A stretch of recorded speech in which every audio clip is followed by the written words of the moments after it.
Popcorn World.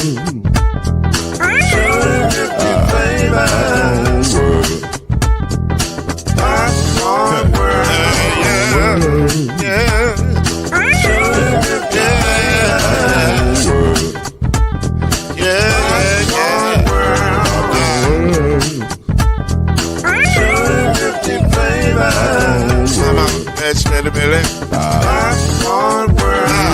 Can I make you groove now? Yes, I can. So you can get this groove in a bag of a can. I can make it round the world when it holds in your hand. Popcorn World. 250 flavors gonna make you smile. 250 flavors gonna make you smile.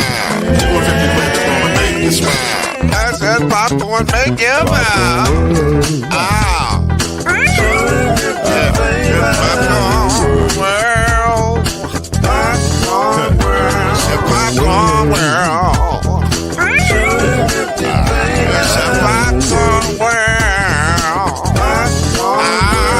The Popcorn World.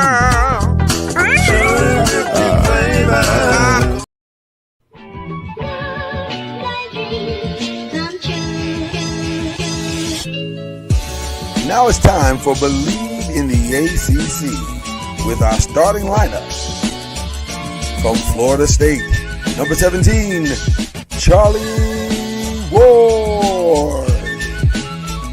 From Morehead State University, number 50, Lloyd Stan. And from Murray State University, number 2, Kendrick Haskett. Get ready for the best sports show about the ACC in all the land. Believe in the ACC starts now.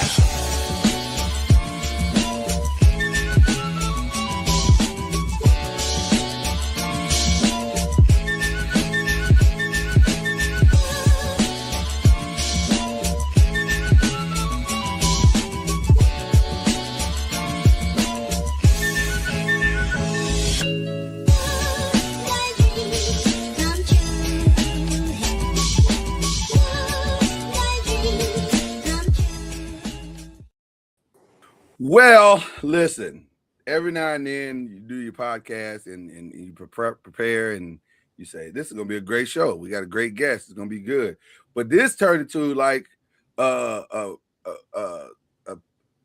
talk show family reunion reveal. Like, this is fantastic. So I was already excited about it, but now I'm like, wait a minute, this is my guy. All we need is some ribs on the grill. Well, listen, some ribs and some Frankie Beverly and Mays, and we are set. And maybe a touch of Hennessy. But listen, we're going to have a good time because Rayvon Churchill is in the building, and we about to reminisce and talk all things Dirt Bowl, and probably Ballard High School might get in there a little bit. I mean, it's going to be a good time if you. Especially from the Louisville area. I know I said this is going to be the most Louisville podcast we've had. Probably so. Because we got a lot to catch up on. We do. We absolutely do. What's up, River? How you doing, brother? What's going on, man? Thanks for having me today. Y'all doing all right? We doing great, man. We doing great. We would not be our wonderful selves and our attentive selves if we didn't say first and foremost, we send y'all love and condolences, brother. To you and your family for the things that are happening in your life, and we got your back. Just want you to know that to start off everything. Yeah, man. But it's good to see you.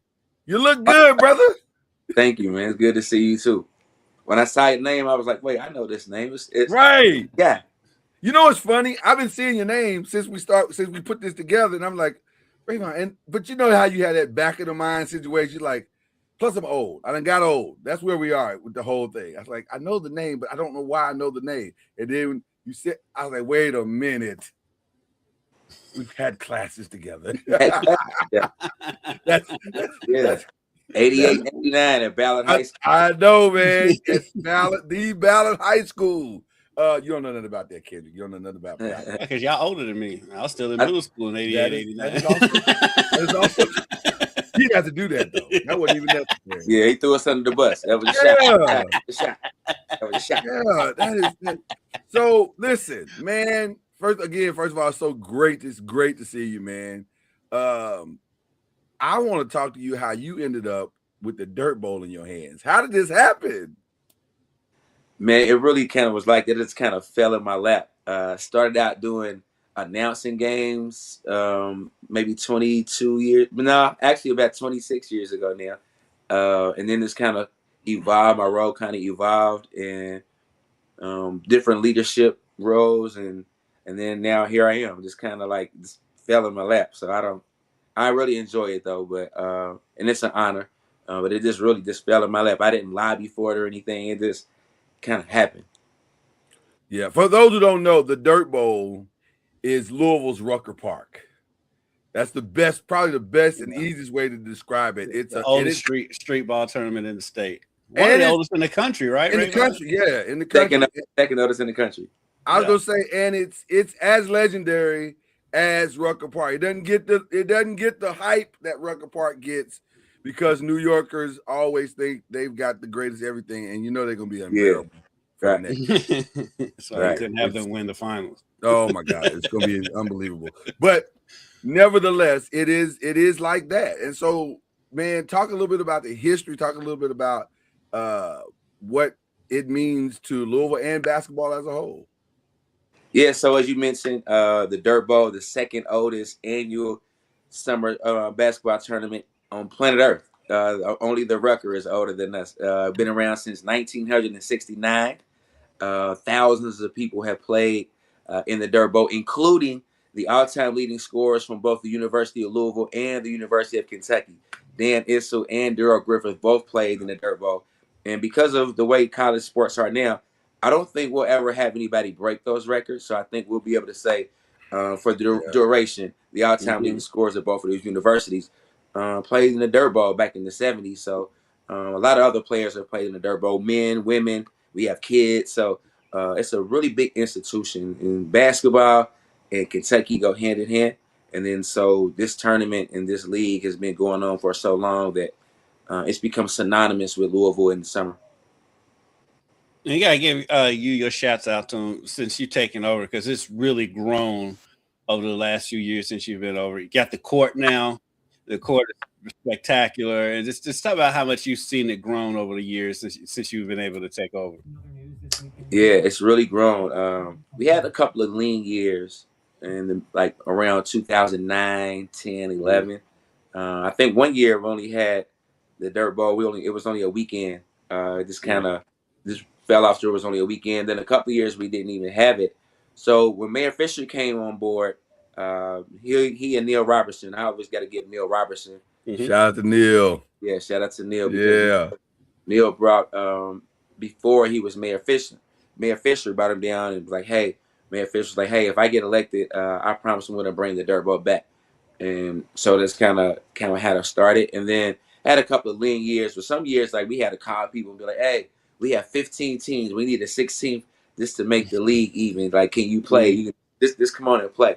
But now we're turning teams away, and we've grown tremendously over the last 8 to 10 years. And so now we're at 24 men's teams. We had to turn away about 8 or 9 teams. Wow. The Women's Dirt Bowl League starts up this weekend. The Junior Dirt Bowl started last weekend. So we've grown tremendously, like from having 15 teams, having a bag of 16th, to now we have 34. That's incredible, man. When did the women's team start? Is that something? How did that happen? So this is the third year for the league, for the Women's Dirt Bowl League. The WDBL is what we call it. So a couple of years ago, the WDBL. So a couple of years ago, we realized that women wanted to play as well. So we had them start out playing in a couple of All-Star games on our Super Sunday, like our last weekend. And then they was like, "Hey, we want more." Then a couple of years ago, like with Caitlin Clark and Angel Reese, that phenomenon with women's basketball, they was like in. And then so their games are always competitive, and we just asked like 4 teams to play, and they came out and they had some really competitive games. It was fun to watch those ladies play. And then so this year they kind of took more of a ownership with their league, and so they created their own teams. We have 40 new players that are playing, so They start this weekend. They play every Saturday and Sunday at 5 o'clock. Nice. Really looking forward to seeing a lot of those ladies play. A lot of ladies that played major college basketball, all staters, all region players that played from Louisville. So really excited to get those girls started. It's talking about how much work goes into it, because we see the finished product, but once 1 year the Dirt Bowl is over, you immediately have to start on the next year, right? I normally take about maybe 2 weeks off, and then Tommy and I I'm always the one all on the videos, all on the record. That's me. But Tommy is more of a background, and he and I work closely together. Year long. It's a year-long process to make sure that those 8 weeks, come off the way that people are used to. But it's definitely a year-long process, though. And man, you all have expanded. Lloyd, I don't know if you know about this, but they've expanded. Now they've started broadcasting some high school games, streaming some high school games. Really? That just started this year, right? And stuff. I get into that, and because I know how the institutions are.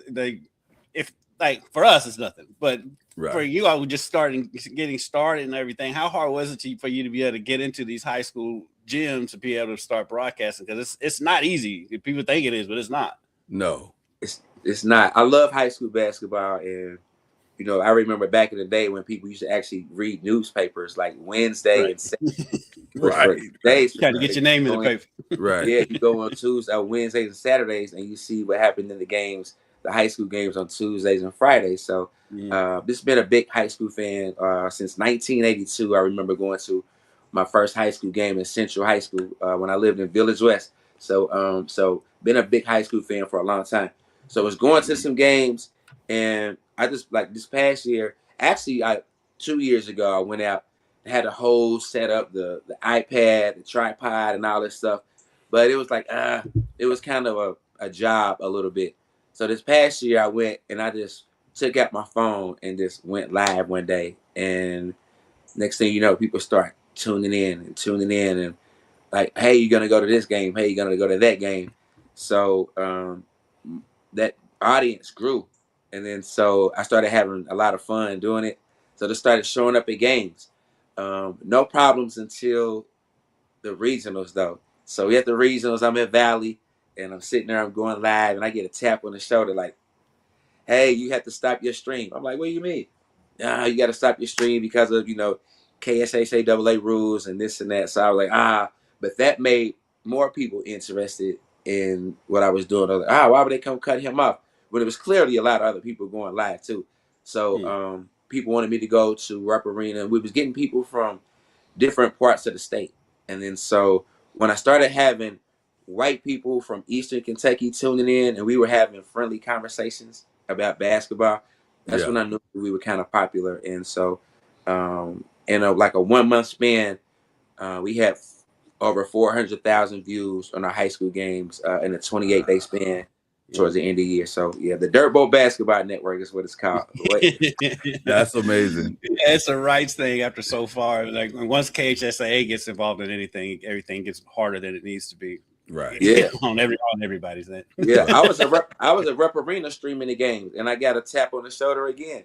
A guy in the blue, at the Yum Center, the ushers walk around in the red jackets. Well, at the Rupp Arena, they walk around in blue. So I'm live, and people are watching my live, and they're like, man, why are so many people watching? So they looked at my live, saw where I was sitting, and came and told me I had to shut down.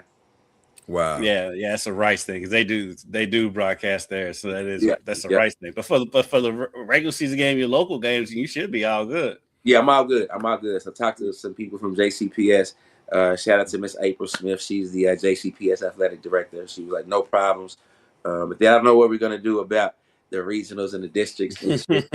We'll see. Yeah, we gotta get some conversations going because listen, man, nothing has changed in high school basketball over the year. High school basketball is Louisville or Kentucky high school basketball is Texas football. It's the same thing. It's just those high school gyms are as packed as those high school football stadiums in Texas. Like it's the same intensity. Right. And it's so funny because I would go to basketball games in Texas And you think, okay, man, Texas sports, it should be the high school basketball should be the same. It's not. It's not the same at all. It's football and baseball down there. It's football and baseball there, and football is the religion. Like that's where now I'll stall them out on football. We ain't got that yet. $60 What million do they say state. down God, football, and family? Or Listen, and I'm not sure it's in that order. I'll be honest. It's crazy. It is. It definitely is insane. But it's the same way in Kentucky. Like basketball has not ceased to be the thing in Kentucky, and so you're doing the state a service, sir. So please do not stop that effort. And Rayvon, you've been around. We've had some lean years with talent in basketball. We were low key a football state. We was churning out more football talent than basketball talent. Yeah. Right. But we've had a resurgence, and you look at Josh Lindsay over at St. X, at Grivner over at Ballard. Ray John's kid over at is it South Oldham or North Oldham? One that I always get the North stuff. Yeah, over at North Oldham. I mean, we've got some ballers right in the area now, and they're young. Like the kid at Ballard is just going to be a sophomore. Ray John's going to be a freshman, and so Pierre, he's going to be a freshman. Just how much you've seen the talent grow just in the last 4, 5, 6 years around here. Yeah, it's definitely a resurgence of talents. Like you said, we had some lean years. Weren't really producing a lot of D1 talent, but when you look at the upcoming freshman class, you talked about Pierre Rondo, and then you have Jeremiah Queen. No, he'll be a sophomore this year, but then you have the sophomore class, which is absolutely loaded. Sophomore class is loaded. But then this upcoming junior class is stacked too. And then a lot of people think that Jordan Mitchell from Mel has overtaken Josh as the best player in the city, and that's saying something because Josh. Yeah, that's saying something because Josh is just a phenomenal player. Like I equate Josh and St. X last year to Fairdale in 90 and 91. It was like must-see TV when you had Killer and Jermaine and Carlos from back in the days with those great Fairdale teams, and this is what it feels like when you go see this St. X team these past 2 years. Those guys. And just watching Jordan grow. I've known Jordan's dad, Carlos, for a long time.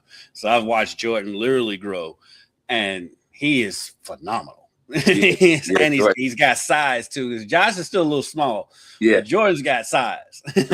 Yeah, I know Carlos as well, and this whole Fern Creek lineage, and Jordan's mom. Like, so he comes from a really good lineage. So I'm excited to see. Actually, what Mel does too, they got Trey Hillerich coming back. They had a freshman last year. I think his name was Cam. Trey was his name. So then they have what's his name, Mason Calhoun. He's going to be a sophomore next year. No, actually, Mason's going to be a freshman. He was an 8th grader playing big minutes this past year. Actually, he was the youngest player ever to score in the King of the Bluegrass. He scored when he was in the 7th grade, and he's really a really good basketball player. So looking forward to the 7th region is going to be phenomenal. It's really, I have no idea who's going to come out of that 7th region. So really looking forward already. It's still like June. I'm looking forward to basketball next year for sure. Yeah, because Mel, Ballard, Trinity, St. X, they're all going to be. Will any of those players be making a Dirt Bowl appearance? Actually, Josh Lindsay played in the Dirt Bowl this year. I figured Josh would. Yeah, Wow, Josh awesome. and Jeremiah Butterqueen from Seneca is playing. Jeriah Brown, who was on his way to becoming the all-time leading scorer in Jefferson County history, he's playing. So, we were well represented with the high school kids. That's always been one of the cheat codes of the Dirt Bowl, is being able to kind of pull in the neighborhood legends into the game, and that made it special because everybody would have their bragging rights, like, hey, we got y'all this year, that kind of thing. So is that feeling still there? Is it still neighborhood on neighborhood type thing?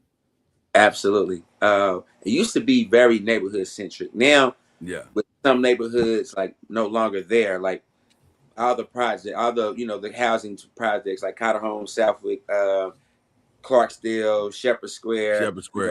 Those places aren't Beach of Terrace. Those places aren't there anymore. So you have those people that spread out, but then you still have people who are very neighborhood centric, and some of those neighborhood centric teams are still our best teams. And so actually this week is I always have a trouble saying this rivalry week this week, and then so we have Newburgh versus Park Hill, no East End versus Park Hill, and Newburgh versus Jewel Park, Cecil and Greenwood versus Algonquin Park. So a lot of Cecil and neighborhood rivalry Greenwood. weekend. Wow. That sounds like it's going to be a good time. That's going to be a good time. Now, you mentioned the being the voice, one of the voices.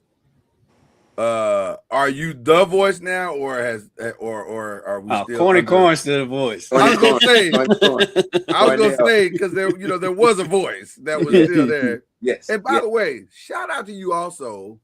Was that the Hall of Fame thing? Was that your idea? Yeah, I'd take credit. Yeah, it was.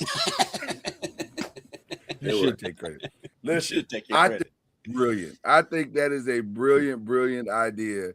And it gives love to people. Because, one thing I used to hate going in Texas, they be trying to talk about all their Texas basketball stars. And I get it. They got some ballers that came out of Texas.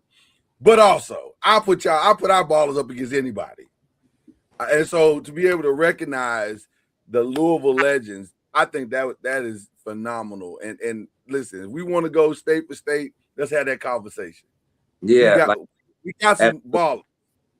Yeah, so we wanted to preserve the history of the Dirt Bowl. And then so back in 2015, we published a book called I Said Bang. So, in Cornell, somebody hits a three, I said bang. And then so the Louisville Story Program, they came in and showed us a lot of love and produced a book. And then so we wanted to, me personally, I wanted to start to cultivate that history so that generations, behind us was kind of have a storyline of what went on. Hasn't been a lot of, really great record keeping, which also kind of makes the Dirt Bowl good because it's mythical and it's stories and, like 6 people might say they won the championship in 1974. There's no way to dispute it, so those stories kind of live on.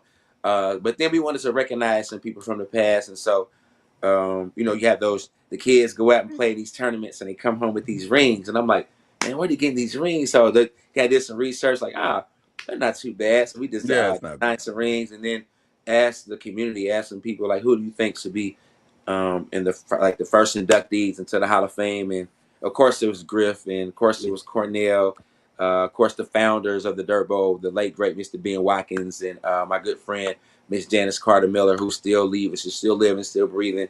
Then we have some other players and coaches that were a part of the Dirt Bowl in its infancy, and then so we can never forget those guys that made it possible for where we are now. So we wanted to keep doing that, and so but then it's kind of like when you start something that is popular or successful, like you can't. So I was going to ask you who is there? Do we get an exclusive? Like who's in the Hall of Fame? Who's on the list of potential Hall of Famers this year? So a lot of people were mentioned that didn't get in last year. So we're gonna go back and I have to go back and ask some of those guys that were still around that remember those days. So I wasn't around to remember those and document that. So it's not up to me to decide who goes into that Hall of Fame. But I do think that from a contributor standpoint, I do think I want to see what people feel about a guy named Fruit Loop. His name is Robert Mitchell. And Fruit Loop has been selling T-shirts down at the Dirt Bowl for years. And everybody who ever had a vintage Dirt Bowl T-shirt, you got it from Fruit Loop. And Fruit Loop is still selling barbecue down on 26th and Broadway. He's just like a hustler man. You know what I'm saying? But he's really, really good man, though. He's an excellent man.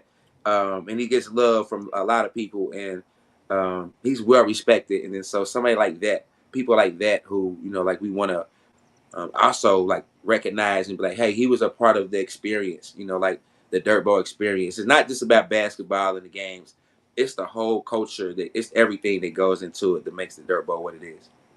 And you're talking about some of the names that played in it back in the day. When Issel played in it and Artis Gilmore played it, they were playing for the Colonels. They were professional players at that point. Absolutely. And so probably not gonna get too much of that anymore because contracts and all that stuff. But I mean, that's how special the Dirt Bowl was back in the day. Yeah. Yes. I have Yeah. to. I have to ask. What's up? Do you believe the dunk or no? Whew. that deep sigh, boy. They say it happened. They say it happened. I wasn't there. I don't know, but they say it happened. Griff. So 25,000 people say they were there at the park. Right? I'm just 25,000 people claim they saw it with their own 2 eyes. They saw it, including my father. So we did. We did another like radio documentary, and then so I was able to call Mr. Gilmore and ask his thoughts on the dunk immediately after I called Griff to have him, talk about the dunk. Mm-hmm. So they both have 2 totally different recollections of what happened. I'm sure. Yeah. So Griff says, yeah, it was a Blues ball, back half court. I stole the ball, and he called him Gilmore. I look up, I see Gilmore down, and I'm thinking I'm great dunk on him. He says he goes down, he dunks on him, the crowd goes wow. That's what Griff says, and about 22,000 people.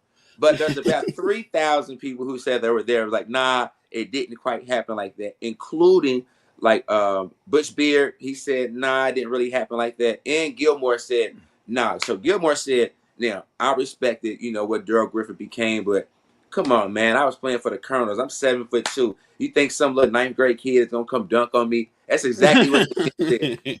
And then so he said it didn't happen. Griff said it did happen. So that's one of those things a few minutes ago we talked about the myth. There was no footage of it. There was no video. People didn't have phones back in the day. Yeah. So that will continue to grow, and it's going to be legendary. That's the most legendary story in Dirt Bowl history, that play, and whether it happened or not.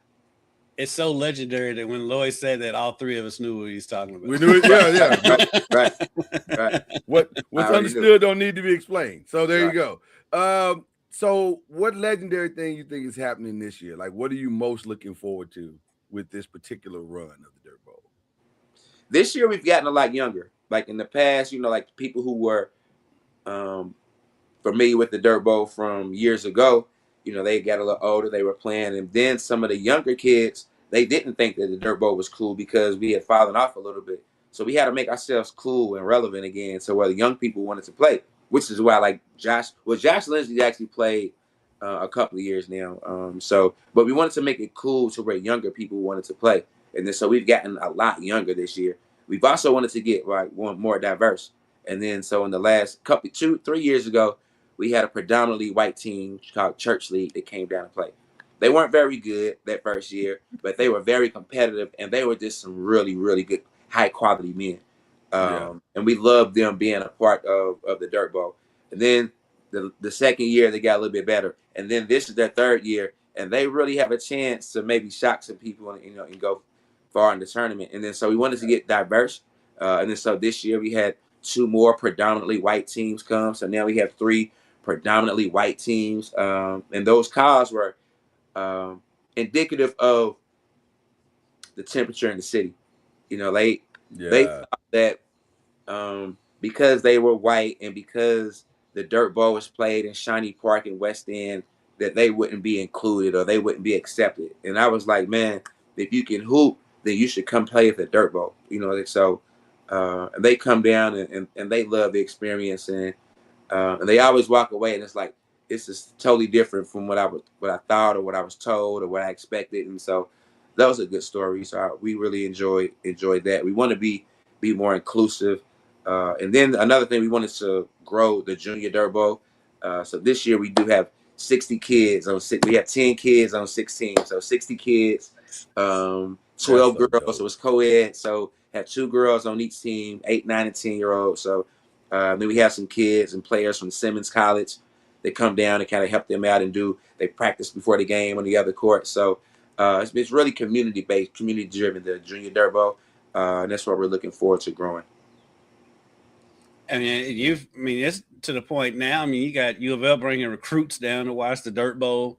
and U of L's gotten involved in it a little bit, haven't they? Yeah. Actually, the last 2 staffs have come down, and our relationship with Daryl Griffith, and he's turned us on to some administrative staff and some sports staff, and they get to come down. They come down one day a year, and it's kind of what I talked to the compliance people at U of L to make sure that there are no recruitable players playing in the dirt bowl the day that they come down. And so we want to make sure we don't want any infractions or nothing bad. Right. Hey man, at the dirt bowl, we don't want nothing negative about us. So we did have to tweak some stuff and rearrange some games so that the recruitable players weren't there when the U of L staff was. But it was cool though. They presented us with some dirt bowl jerseys last year. I don't know if you guys remember last year they had some dirt bowl themed jerseys. Adidas produced some dirt ball themed jerseys, and they came down and presented us, myself and Cornell and a couple other guys on the staff. We got like unreleased like Adidas dirt ball jerseys, so that was real Nice. cool. That's very cool. Yeah. Before we let you get out of here, what is the vision? Where do you see this in 5 years? We do have a 5-year plan, and we want to be self-sustained in 5 years. Like, we get a lot of support from Metro government. We are a nonprofit, but my expertise wasn't fundraising, and so I had to ask people to help me and ask people to help us to get to that next level. And financial self-sustainability is what we want to look for, and we want to grow in that way. We want to try to figure out a way to protect the court at Shawnee without messing up the integrity of the dirt bowl. But we do know that there's potential for vandalism because it's happened before. So we want to make sure that in 5 years that's not possible. The best part of the dirt bowl for me was that you think about, and this is a weird way to kind of round this conversation out, but you think about how many people were protected in the summertime of Louisville while the dirt bowl was going on, because we were all together and we were all having a good time. We understood what this was, and we did in many ways we went above and beyond to protect the integrity of the event. And so every now and then you have your little incidents or whatever, but for the most part, a lot of us are here because we were there together in the summer doing something productive with our time. Even whether you were playing or whether you were just sit there watching or whether you were just there, people watching and walking around Shawnee Park. You were in the environment, and it helped. And so I pray that continues to go forward. And, man, what you're doing, Rayvon, is more than honorable, brother. It is a mission. It is a ministry in its own right. So I appreciate you, brother, so much. And anything we can do to connect you to anybody or just whatever, you listen, you got us for forever. So we got you, man. I'm so proud of you, man. This is incredible. Appreciation. Kendrick, man, thanks for all the access and just acknowledging me and saying, hey, what's up, Rayvon, when we're in the same spaces, man. So hope to see you down at the Dirt Bowl, getting some good Dirt Bowl coverage sometime this summer. So we'll have you a good spot, and I'll buy you a sandwich when you come down. Hey, I like food. We are definitely food. Thank you, brother. I appreciate you coming through, man. We gonna connect, man. We gonna connect. And I'm gonna see what I can do. Whatever I can do to help. I'm in there, man. Just let me know. Thank you, man. Appreciate it. All right, brother. Appreciate you, man. All right, man. All right, man. That was dope. Rayvon Churchill. I mean, I've known Rayvon just in passing for years. And like before I even knew he had anything to do with the dirt ball, I knew Rayvon just in passing. And then he's one of the great guys. To be honest with you, I didn't realize that Rayvon was older than me till like a couple months ago. I thought he was a young guy. No, Rayvon, Rayvon and I think, if I'm not mistaken, either we're the same age or I may be a year older. I can't remember that part of it, but I know we had some class together, so I'm pretty sure we're the same age. Which is crazy to think about, that we were little freshmen in 1988, 89, that kind of thing. But yeah, man, Rayvon was always a dope dude, and it's just cool to see him pick this mantle up and run with it like this. This is pretty incredible. For people outside the state, they don't realize that, like, the Dirt Bowl in Samoa, right? Shout out to Samoa. But the Dirt Bowl is an institution around here, and so it's great to see it back. And like, I don't know if you've seen the court since they updated the court. I have not. Yeah, I have not. The court is spectacular. He was talking about the vandalize because somebody decided it would be a good idea to make skid marks on the court. I think it was last year before last. Yeah. But it's cleaned up now. It looks great. and and it is safe to go out there because that area of town has its issues, but when the Dirt Bowl is going on, it's safe. You're in one of the safest places in town. When the Dirt Bowl is going, 100%. two times you always know you're safe down there. It's Dirt Bowl and West End Appreciation Day. Right. It's a wild.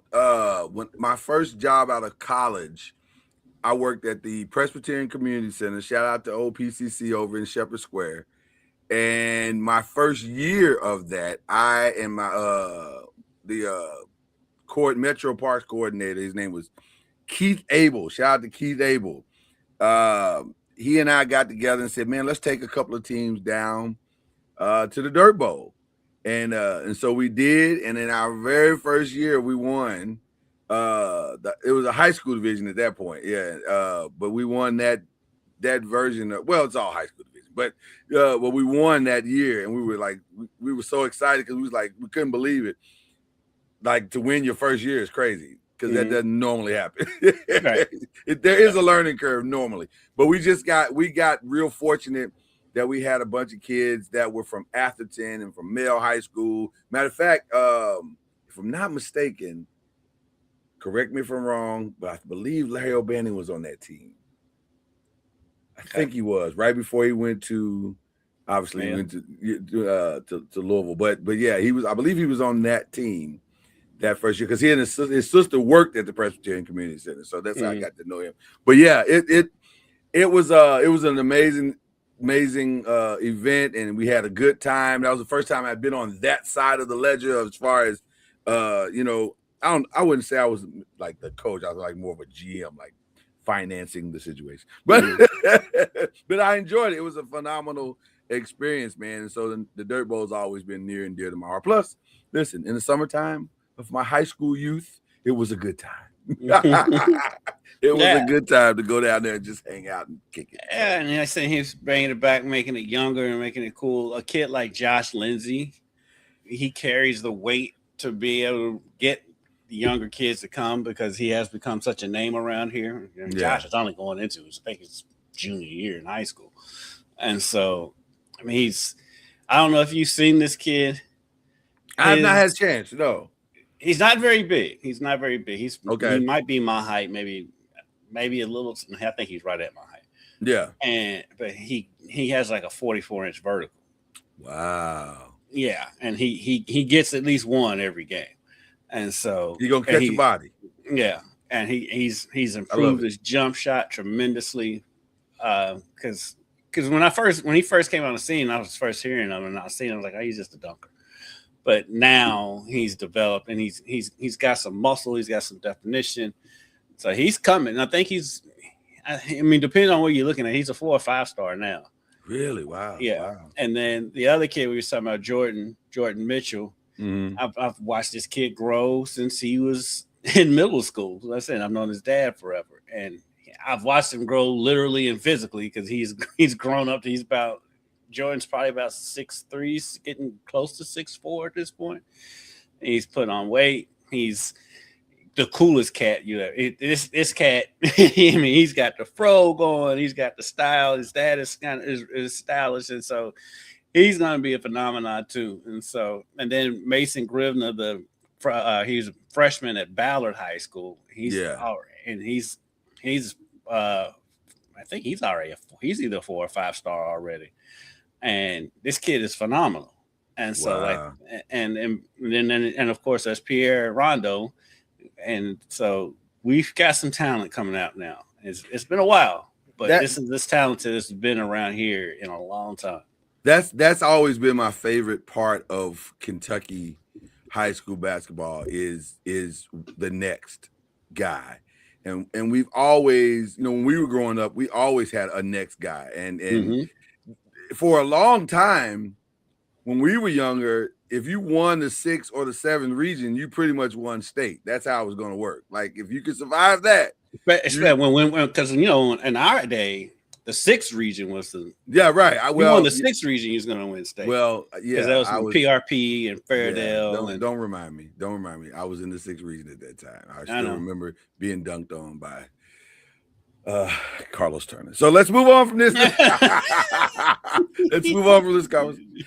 No, you're 100% Yeah, correct. because Doss was back then. Because man, that was Derek Anderson. My junior and senior year, it was Derek Anderson at Doss. It was Von Nim at Valley. It was PRP and everything that they had at that time. And then, of course, it was Fairdale. And Fairdale. Hey, what's crazy? J-Town was low key good back then. J-Town was good.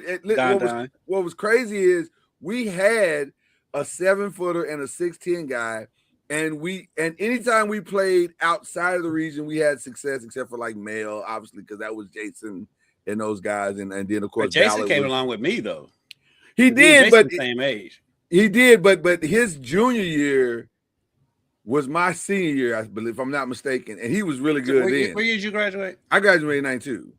Yeah, you're right. Yeah, he was 93. He was, and they were good then. I mean, Mel was, and the 7th region was coming on then because 7th region was starting to come because DeWine was there, and they were So it was good then. Eastern was good. So if you can survive Louisville, you were at least good enough to get to the finals for the Kentucky high school basketball. But and they deny it to the hilt, but it's still crazy that as good as basketball was, 2 teams from Louisville have never met in the state championship. That is crazy. That is true, isn't it? And it's not by coincidence. No, it's not.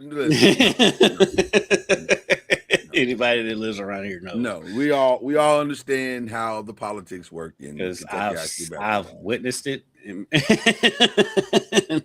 Maybe if it ever gets moved back to the Yum Center, that can happen. But until that happens, it's probably never going to happen. Yes, and it used to be at Freedom Hall and didn't happen. Right, then. It used to be at Freedom Hall, and but which is crazy that it didn't happen during those days. But I would have loved to have seen a finals that included those Ballard and PRP. Yeah.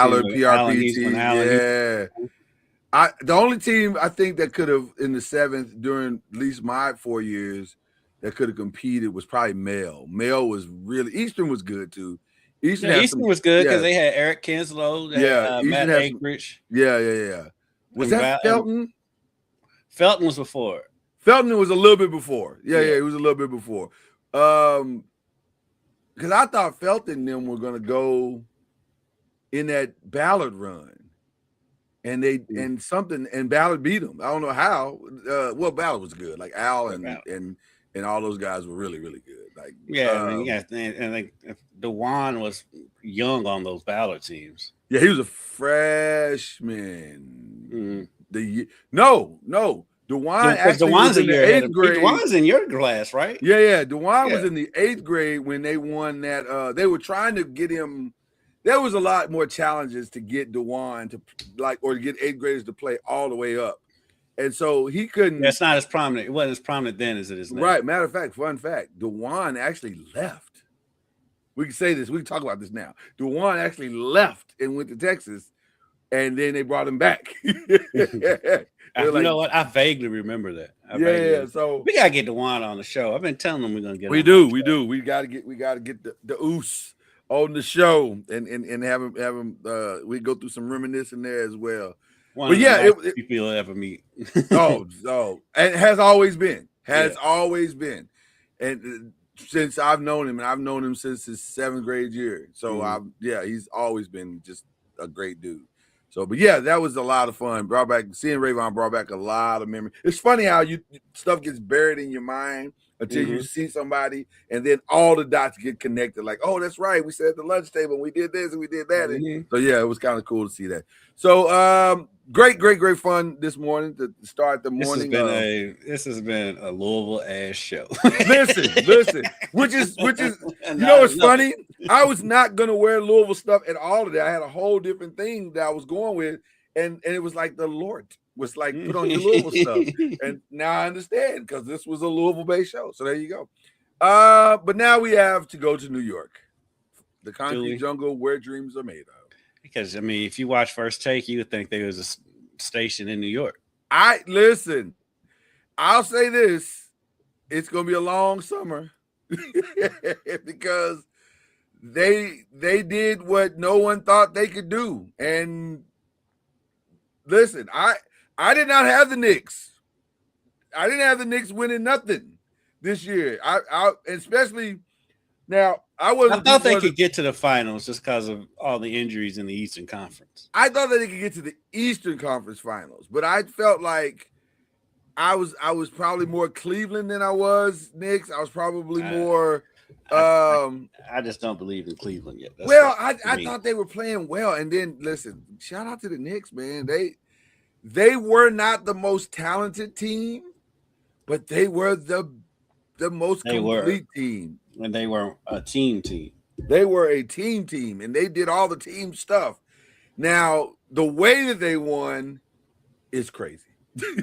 Can we talk about the elephant in the proverbial room that I've never seen in the history? And I've been watching basketball all my life. I've never seen a team lose the exact same way in the finals 4 times. That's crazy.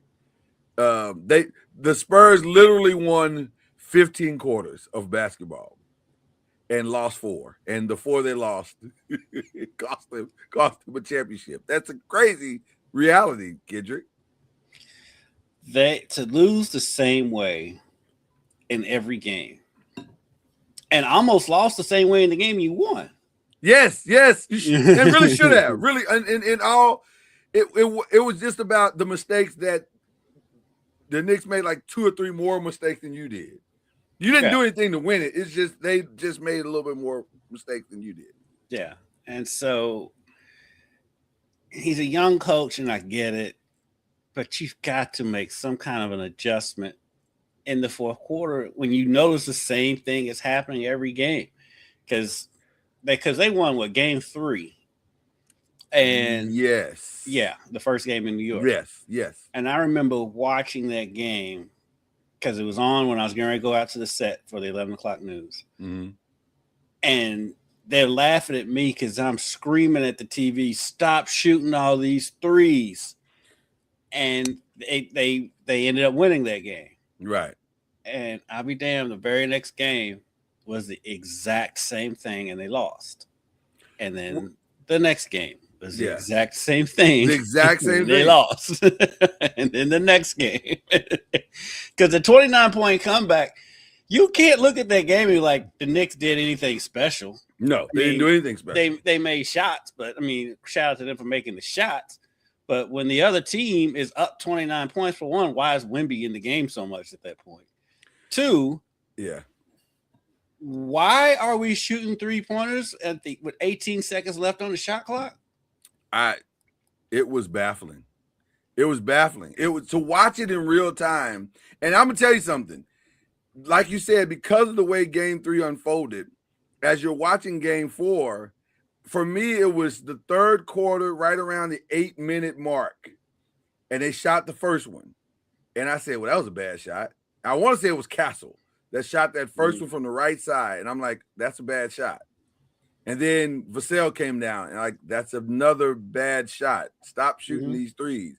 So I understand what people are saying, that Mitch is young, he's inexperienced, but also he has sight. Like, and you've been around basketball. Right. And he's been around one of the greatest coaches. His mentor is one of the greatest coaches of all time, who I am confident has had that conversation with him about late game adjustments. Mm-hmm. So to watch him watch the game unfold the way that it did, 29 points is crazy. It's crazy to think that you lost a 29-point lead is crazy. I wish my boy Ian that I work with was here, because he'll tell you when they made all the threes in the first half, I was like, I hope they have a plan B, because all those shots are not going to fall in the second half. And listen, they didn't, and they still kept shooting. The old man in me understood very quickly, this is fool's gold. And if you keep shooting these threes, and I'm sitting here watching it with matter of fact, shout out to Reggie Love. He called me during the game, and we're talking on the phone during the game, and we're both going crazy because we're like, why do they keep shooting all these threes? I said, I don't know, but this is going to get real tight if they don't stop. Because they don't have to. When you have a 29-point lead, you don't have to shoot threes. You've done the work. Done that part. You've done the work. So it was almost like the arrogance of youth kicked in, and they were like, "We don't want to just beat you. We want to send a message. Yeah, we trying to statement." win by 50. Right. Well, message received because you lost the game, and not only lost, but you lost in spectacular fashion, like in legendary, will live in infamy type fashion, in the greatest tip-in since the NC State Houston game. Right. So they're gonna have a statue outside of MSG of OG Anunoby. Oh my god! And that tip-in. I hope that statue is next to his Good Morning America statue of him literally falling asleep with his eyes open. That's the greatest thing I've ever seen. That man had been drugged some places that he did not want to go, and he was tarred. He was tarred. Drug might be a key word in that sentence. Well, listen, it was so funny to watch, because if you saw the interview, they asked him the question, and he just looked like he was having his Mitch McConnell moment. Like, I don't know what to do right now. I was like, "Will y'all please let that man go lay down, because he is not ready for this interview at all." No, but to your point, man, OG, I would have picked OG or Cat as the MVP of the series had your boy not gone off in that last game. Just gonna say the last game is what did it. Well, listen, the last two, I mean, he made big shots in he made big shots in the fourth game, but when you made score the 45, when you score 45 and your team scored 49 in the closeout game, you probably got a lot. But which brings us to De'Aaron Fox. Yes, I covered De'Aaron Fox. You did when he was at Kentucky. You did. I think I had left by then. I think so. Yeah. Great kid, great guy. Wife is is from San Antonio. Shout out to wifey. They have to get rid of De'Aaron Fox. Wow. So you're going there. We just going there. I was there before he messed up game 4 and 5. Because I'm like, Dylan Harper is outplaying him. Oh, by a lot. Not even by a little, by a lot. Yes. I'll give him that he had the injured ankle. He wasn't 100%. That's fine. Okay. That's physical. The mental errors that he was making. Well, if you're not 100%, then grabbing the ball and thinking that you can outrun them is not a good idea. But, I think part of that is him going back to that's how he plays. When De'Aaron Fox is healthy, he's one of the faster people with the ball in the league. And so that's just his mentality. He's always played like that. And so he's thinking it's instinctive. Yeah. But the layup attempt at the end, which looking back at it, actually when I saw it in real time, I thought OG fouled him, but they're not going to call that at that point in the game. You have to dribble. You have to dribble that ball. Dribble that out. You're the veteran on the team. The team is falling apart. And then his excuse is, I wanted to get up by 3 and make them have to make a 3. And I'm like, no. The clock is your friend at that point when you're up. You're winning. Yeah. And then, he had some costly turnovers before that. The one where he was trying to throw it to Wemby, the one where Hart missed the layup. Yeah. That was a bad turnover. And then game 5, he was atrocious in that fourth quarter. And so, if you're a coach, he's struggling in these fourth quarters. Dylan Harper's been outplaying him the whole playoffs. Yeah. And I understand going with the vet, but that's if the vet's playing okay. Yeah. If the vet's struggling and you got a younger guy who obviously is not afraid of the moment, you've got to make that change. You can't keep going with this. That's the definition of insanity. You keep doing the same thing, expecting a different result. And so there's a lot of growing up that has to go on within that organization, which is one of the best organizations in the history of the league. 100%. And they will. Yeah. And they've got to get another big. Oh yeah, that's got to be priority one. It's Wemby and 4 guards out there. Yeah, that's got to be priority one. Is shoring up their front court, getting some depth at the front court. But I want to go back. You know real who quick. they should get? Low key. I have a name. I got a name. Let me see if you got the same name I got. Who would you say? Hartenstein. That's not the name I have. Who you have? I like. I'm thinking Hartenstein because I know Hartenstein's a free agent. Right. I like Hartenstein, But even more than that, I was thinking Robert Williams would be perfect for that organization. My only question with Robert Williams, he can't be injury prone. He can, but the last 2 years he's been there, and maybe he's gotten. My assumption is that he's gotten to the other side of What's that his part of contract his life. situation? Do you know? He's unrestricted free agent, and it's not a lot of money. I don't think it's going to be a lot of money. So that's the Hartenstein. Yeah, Hartenstein's going to be Hartenstein's going to be a check. You're going to have to pay a little bit for Hartenstein. But both of those options are better than the options that they have. Yeah, but they can't. They can afford, if they want them, they can get them because everybody is damn near on a rookie contract with the Spurs. Right. This is the time. If you're going to make a move like that, this is the time to do it. This is the time to do it. But I want to go back to Fox real quick. Okay, just real quick. We'll go on to this other. I 1000% agree with everything you said, especially in that fifth game, because it wasn't it. He is the point guard. So the thing that really frustrated me most about him, especially in the fifth game, is the not learning from the fourth game.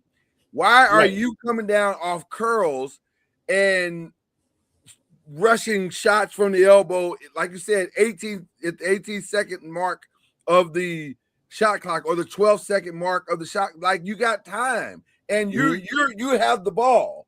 They will follow you. The thing that was frustrating me most about them is that there was this panic from Mitch and De'Aaron that created panic from everybody else.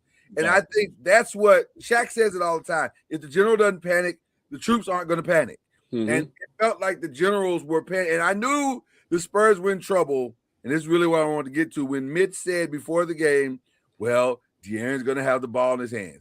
Okay, if you are doubling down, that means you're not learning the lesson. Because he's already said what he's going to be. And you dug in on what your opinion is. 100%. And not listening to the facts. 100%. Because the facts say completely different. You got to make – now, to his credit, the last 5, 6, 7 minutes, they were out there together. So I appreciate that. But Dylan's young, and he's not earned the right probably in his mind to be a complete toe stepper. So, or habitual line stepper, as our pastor would say.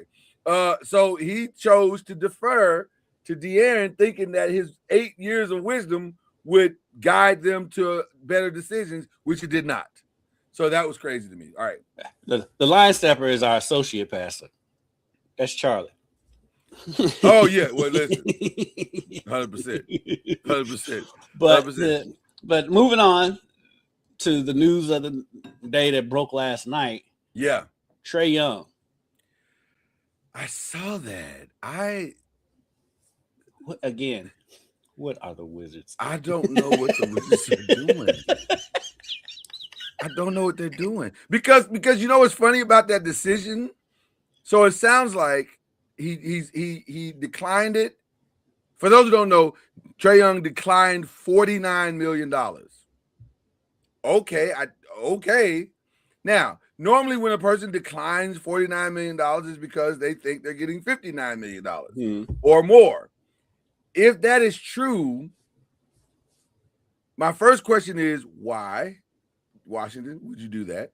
And then my second question is, so are you signing everybody to that? Because if you sign Trae and AD, well, that's the ball game. Like you're hitching your wagon to two guys who have proven they can't stay healthy all the way. So what are we doing?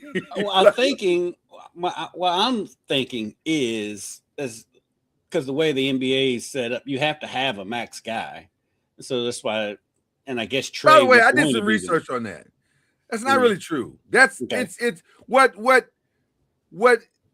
it's kind of an implied thing, but it's not a have to. Okay. So the teams that do it, they do it, I think, because it's kind of one of those unspoken. Well, there's also, we always talk about the salary cap, but there's also a floor. There's a floor, right.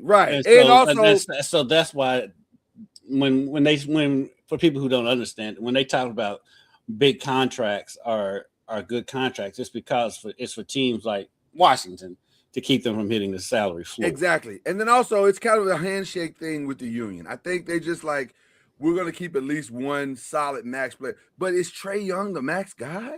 Like, is he? I mean, given the roster situation, yes. So my thing is, I think I would hold out for one of them young dudes. Well, I'm wondering if this was a play just to renegotiate with Washington, but he's unrestricted though, right? He became an unrestricted. He's unrestricted. Player option, but yes, he's player option to unrestricted. Yes, that's this situation. So I wonder if he's got a destination in sight. Well, according to reports, he is going to take a couple of meetings. I don't anticipate those meetings are going to go that well. Like, I don't know who would bring him in. Under what circumstance would you bring him in? Let's start there. Let's look at the land. Okay, let's try to flesh it out. Try to look at the landscape. Okay, who needs a point guard who can score? Well, a true point guard. No, well, I mean, there's only like a handful of true point guards in the league anyway. Oh, okay. But you're just talking about extra. Who needs a Trae Young type bucket? Okay, I think Sacramento is one. I'm talking about good teams. Oh, well, then that's a different conversation. Minnesota, maybe. Minnesota could be interesting. But he's such a defensive liability, and they play such great defense. But you can hide him though. You'd have to. You'd have to hide him. As long as you got Effie Edwards and Rudy Gobert out there, you can hide them. What do you think about the Pacers putting him and Halliburton together in the backcourt? I don't love it. I just stretches the floor defensively. Offensively, it's not. Offensively, and they got bad at all. And they got whatchamacallit from the Clippers, right? Zubac. Yeah, but the problem is, I don't want to have to hide him. You're gonna have to hide him regardless where you go. Yeah, but now I really gotta hide him because Hallie's a playmaker, and I don't want to take the ball out of his hands so that Trae can dribble the air out of the ball. I'd rather Trae be a catch and shoot dude, which he's small for a catch and shoot dude. So, but that's what he is. That's essentially what he is. So I don't love that as much as I would love some other things. Like when you were talking about places he could go, as crazy as this is going to sound, I'll even throw Dallas in there. That's not awful. But the problem is that you already got a point guard. Got an old point guard.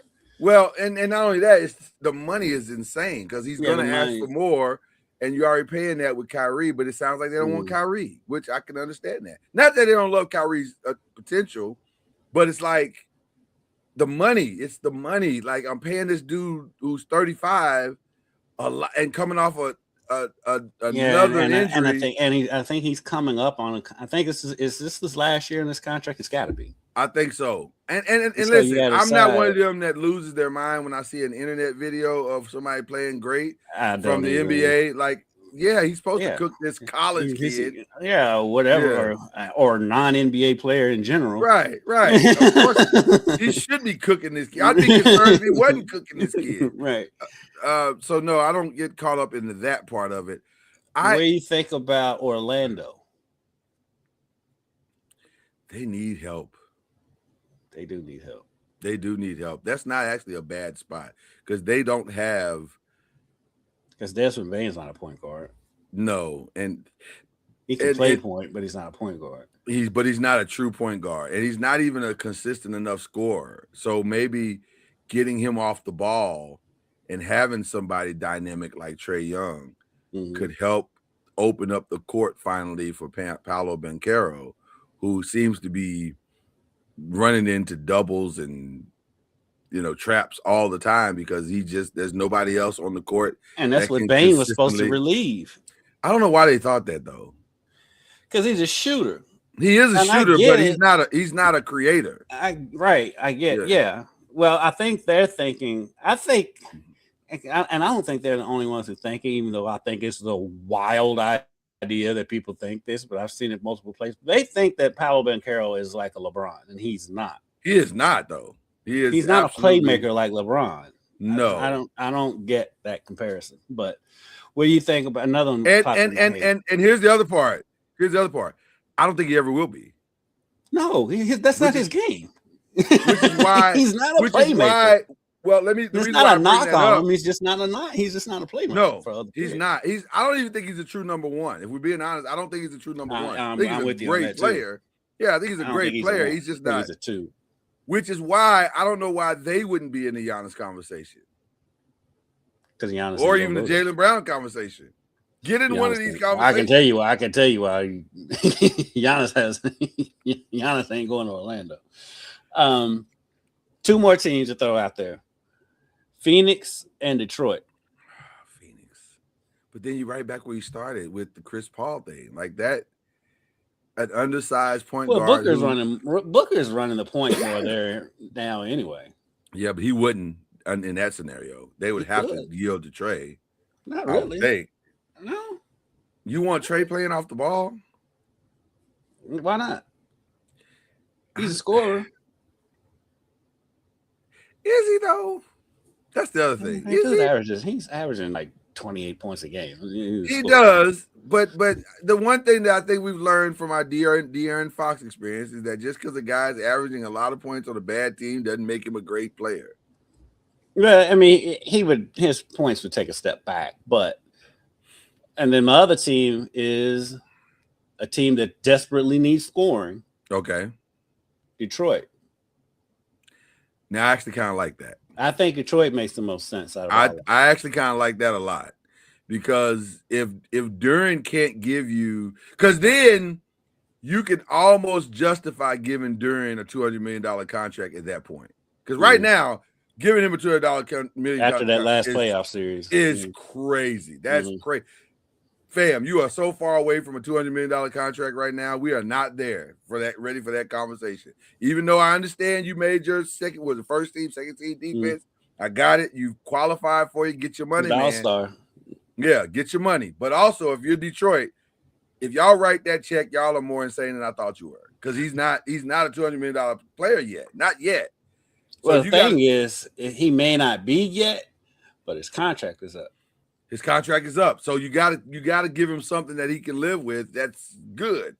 But if you brought in a Trae Young to offset those points, and so now he's your Draymond, that makes a lot of sense. Now that makes sense. I think on the floor it makes sense. I don't know how much it makes sense financially because he's a max, and financially makes no sense. Cade's gonna be a max. Yeah. And then Duren's knocking on the door of a max. I don't know if they can afford it. And the only reason it makes sense, and Thompson's contract should be coming up too. Yeah, but Thompson got to learn how to shoot. Like I don't know what he ain't out there for that. I don't know. That's why you bring it in Trae Young. I don't know what drills the Thompson twins are doing in the summer, but they are not offensive in nature.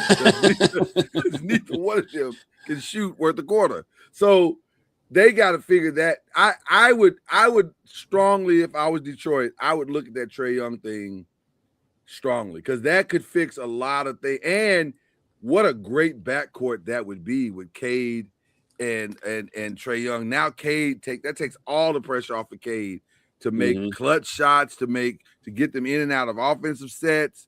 Now he can just go be dynamic by himself and just make the plays and get the one-on-one matchups that he needs. And he's a phenomenal defender. So that takes all the pressure off of him.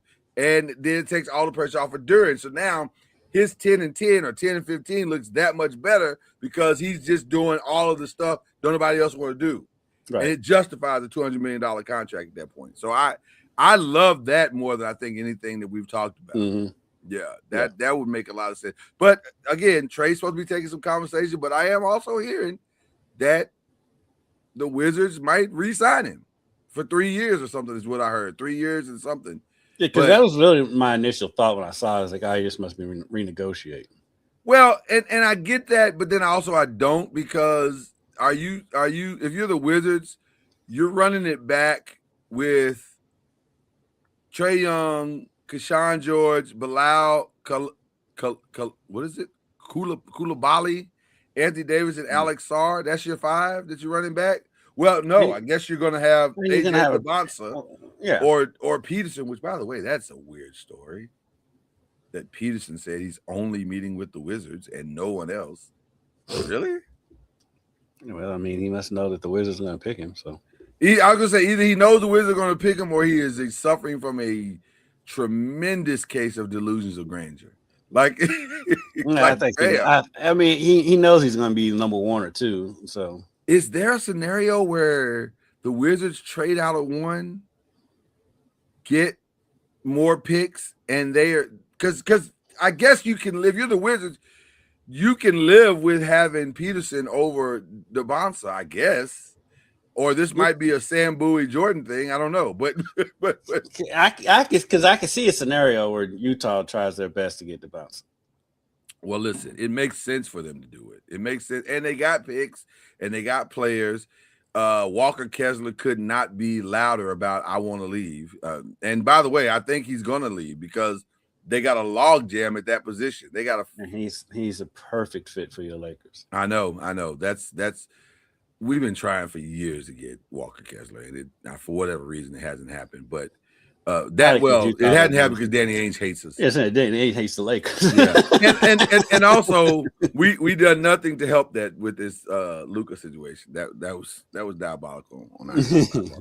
But yeah, Walker Kessler wants out, and I gotta believe with Jaren Jackson being in the fold now, and they got Laurie Marketing, so there's no reason to keep Walker Kessler. There's really no reason. But I love that front line, though. I would try to work it out. Without question, but I think they aren't talking. Walker Kessler and the Jazz are not. If I'm the Jazz, I'm trying my best to figure that out because that is a playoff front line. Feels like it, especially now when you need it the most. And I say playoff. I ain't talking about an 8th seed. I think that's a team that can compete if you can get consistent guard play. Yeah. That team, because you got. I mean, how are you going to score inside?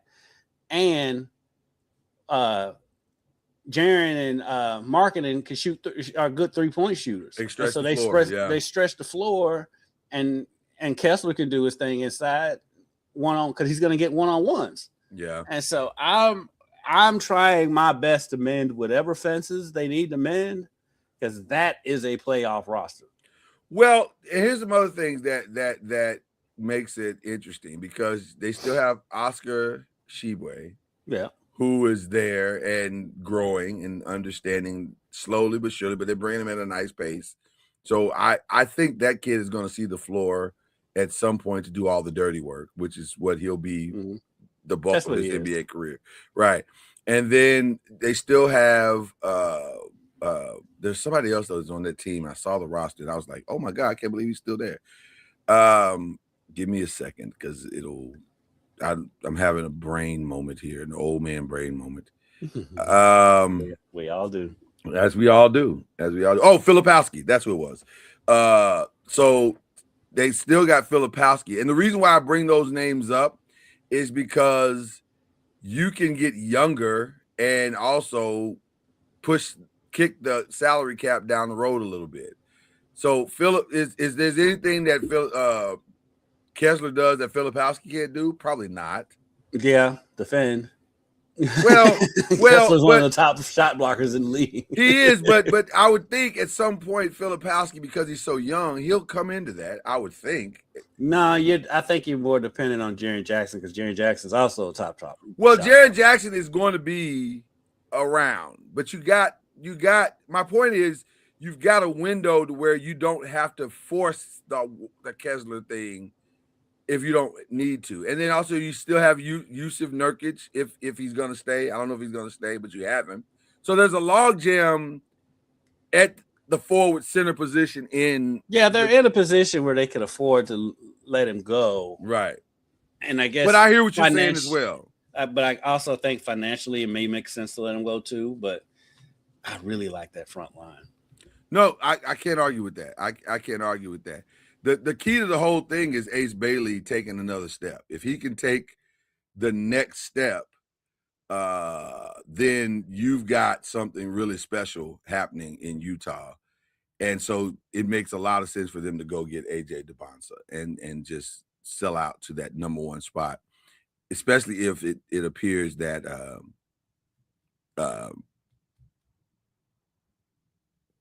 Peterson will be available at the spot that they would trade out. I guess they would do some type of pick flop, and then also whatever extra stuff they can get from the Jazz. Jazz got a lot of picks from everybody, so they can get some extra stuff if they need it.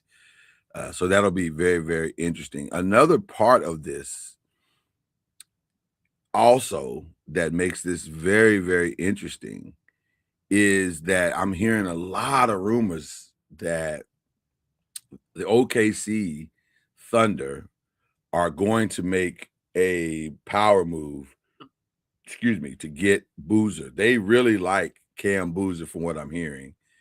And if that is true, that could also really shift the draft tremendously, because I think Cam Boozer, and I've said this all along, Cam Boozer, Darius Acuff, those are my ready to go day one players. My only concern with Boozer is he's slow in his movements. That's the only thing I'm worried about.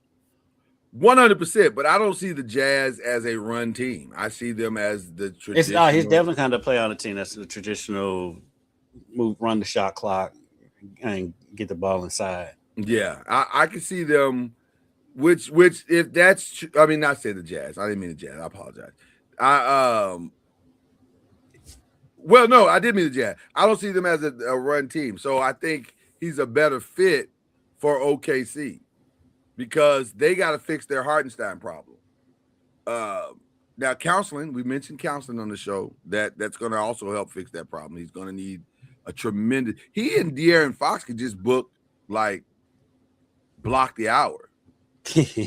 and then one can take 30 minutes, the other take the other 30. But they're both going to need a tremendous lot of counseling. But I like Boozer because they're going to. I would imagine they're going to lose Hartenstein. I just can't. Yeah, see. they're going to lose Hartenstein. I know people are saying, well, there's no reason not to pay him. And I'm like, yes, there is. There's like 34 million reasons not to pay him because that's about where his contract is going to land, I would think. Because isn't he making like 17 or some weird, or 20 something? It's not a lot. It's not as much as you would think. And there's a reason why he didn't get the extension. That's the other thing. There's a reason why. Because you can't pay everybody. But you don't have to if you're the Thunder because you got 1 million draft picks. Yeah, he's getting 28.5. He's not going to get a raise. I can't see paying him 35 or 40. He's the second highest paid player on the Thunder. No. Yeah. No, Hartenstein? Yeah. There's no way. Yeah. No, that can't be. Because you got to think everyone else is on rookie deals. Is that can't be right? Yeah. Because Shea signed.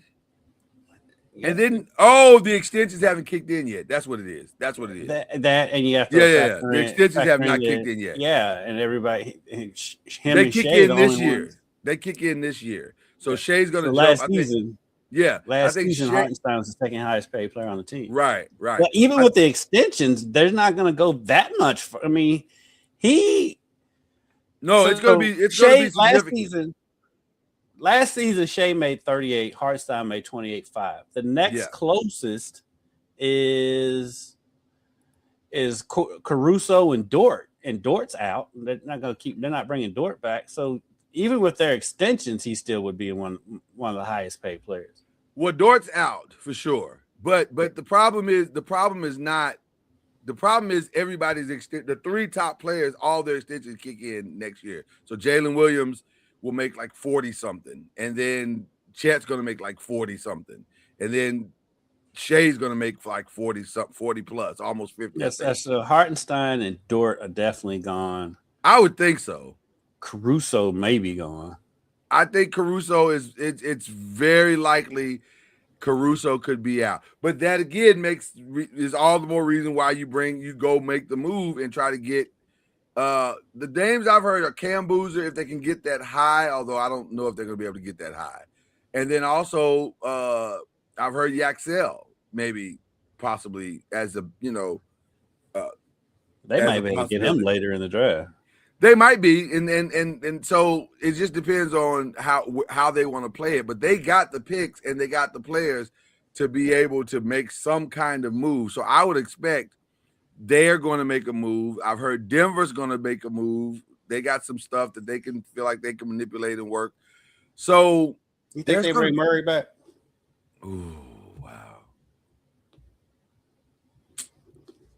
I know some fans that don't want him back.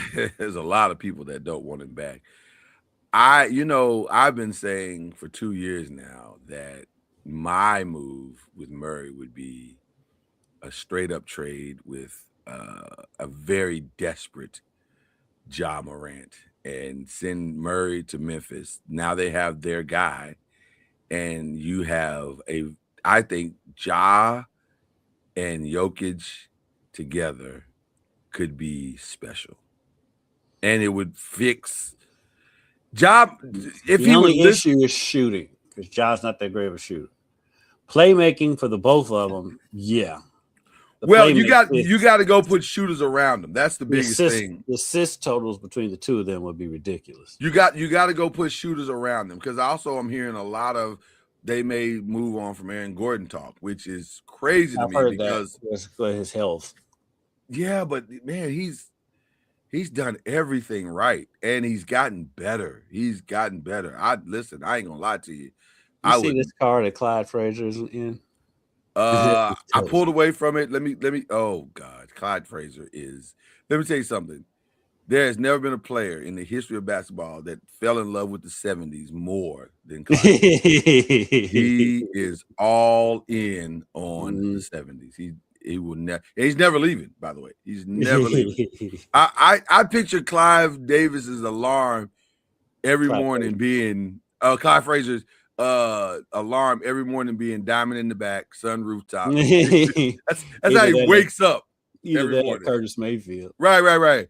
Past 150. That's Clyde Frazier is living his best life, and it is definitely he's wearing bell bottoms while doing it. So listen, he's a wild boy. This parade is crazy. It's a lot of people. The live coverage on First Take is a little over the top.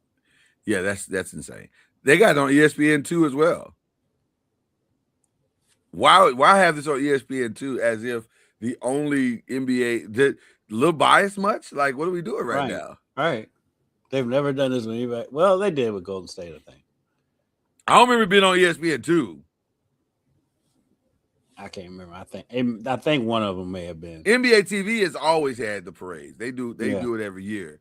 But I don't ever remember being on ESPN2. And for it to be simulcast on First Take. Yeah, it's crazy. It's crazy. But, where is Stephen A? Why is he not at the parade?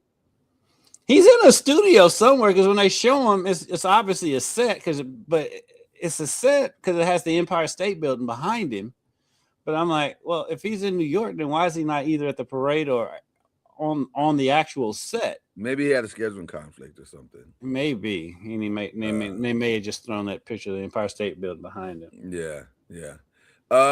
So yeah, it's going to be an interesting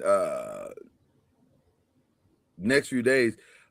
Just real quick, our Giannis coverage. We got to give you some Giannis watch. I don't know now. I have no idea what's happening with Giannis. I don't know. That's my honest answer. Every time I listen to Levitar, they think that he's going to Miami, but that's normal for that. Well, but here's the thing: if he was going to Miami, he'd be in Miami. Like, this doesn't feel like it's that hard, and the offer can't, unless they're going to bring in a third or fourth team. I don't know what else they can offer him than what they've offered him. There's not that many options. I mean, that's just that show. They think Well, I guess what I'm saying is, like, I have to believe when they say that Milwaukee has not gotten an offer from Miami that they would be willing to pull the trigger on. That makes sense to me because Miami ain't got nothing.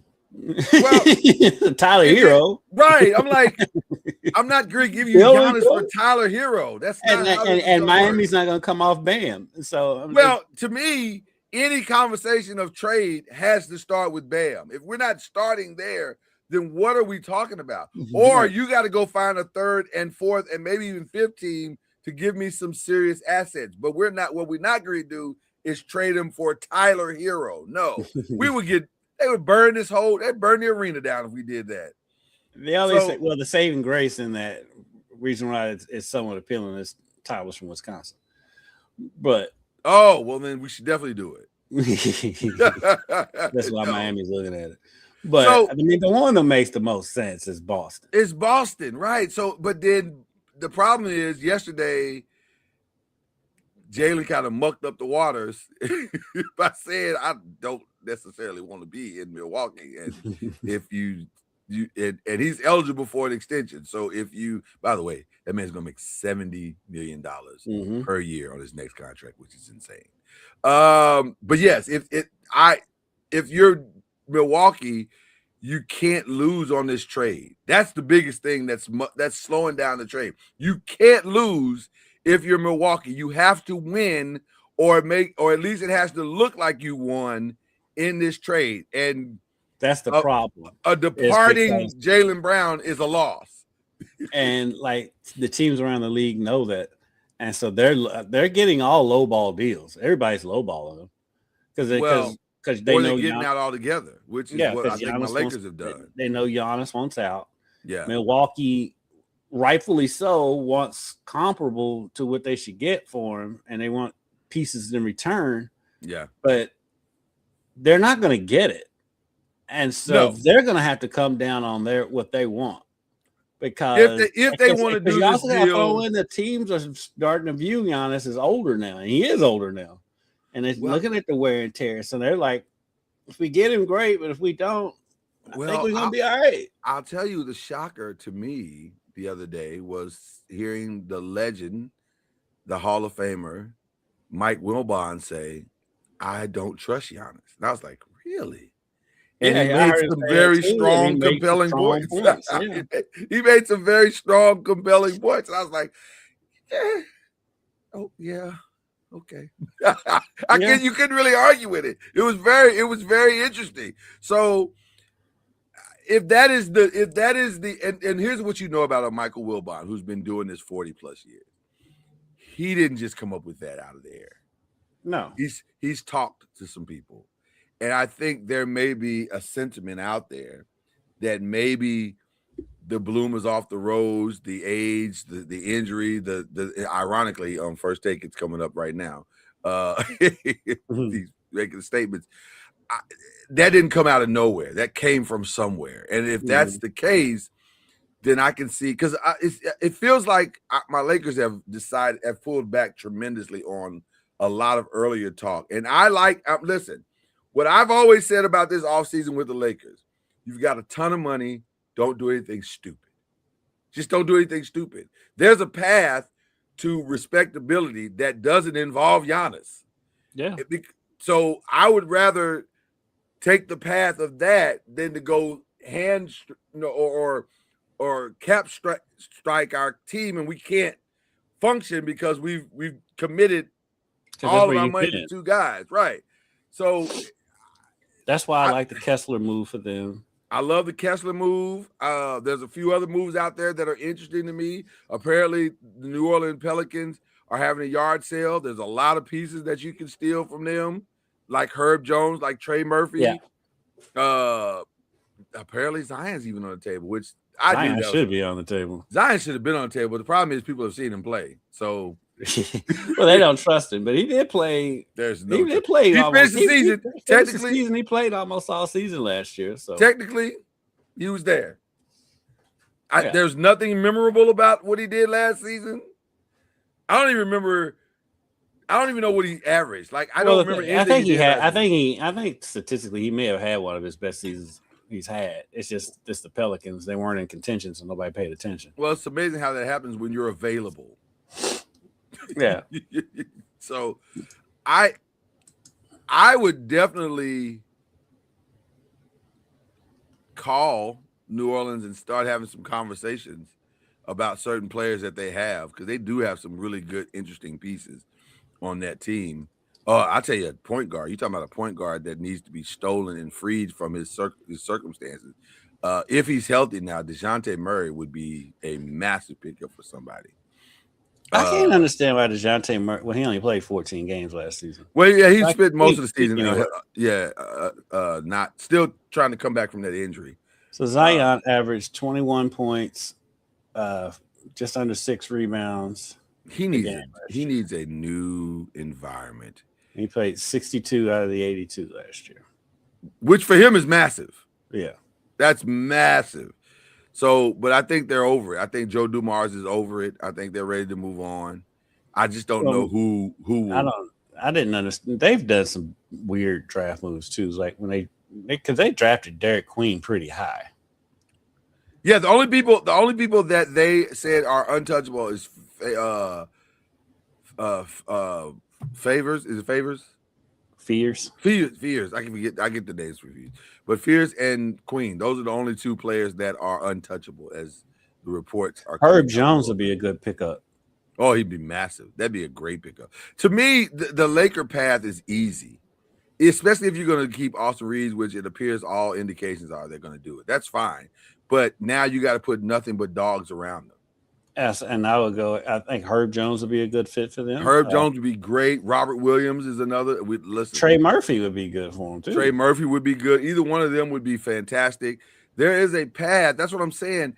And then also, apparently, the Mavs are looking to deal and get Gafford out and get Clay's for sure going to be out. So there's a Gafford path. Would be a good pickup. Gafford would be a great pickup. You just Clay's probably going to end up in Golden State. I would think they may have a family reunion there. We'll see. Let's talk about the elephant in the room, though. The one move that could be really insane, which to even be talking about this is crazy to me, but it's the reality. It's the reality of the last 30 years of basketball, and that is Jaylen Brown leaving a championship contending team, a championship winning team, because he and Jason Tatum can't exist in the same space. And it's funny to me to hear them try to say, oh, no, there's no beef. There's no beef. There's beef. I don't know what the beef is, but why would you leave this situation? I don't know if it's necessarily a personal beef where it's like, this dude don't like this dude. I don't think it's that. It's professional. It's a professional where Jaylen feels like he's every bit as good as Jason Tatum. And as long as he's in Boston with Jason Tatum, he's never going to be recognized as good as Jason Tatum. Can I ask you a question? Who's telling him that he's not? Like, where's he getting this from? It's not that someone's telling him that he's not. It's just that Tatum is always going to get the recognition. They're always going to favor Tatum over Jaylen.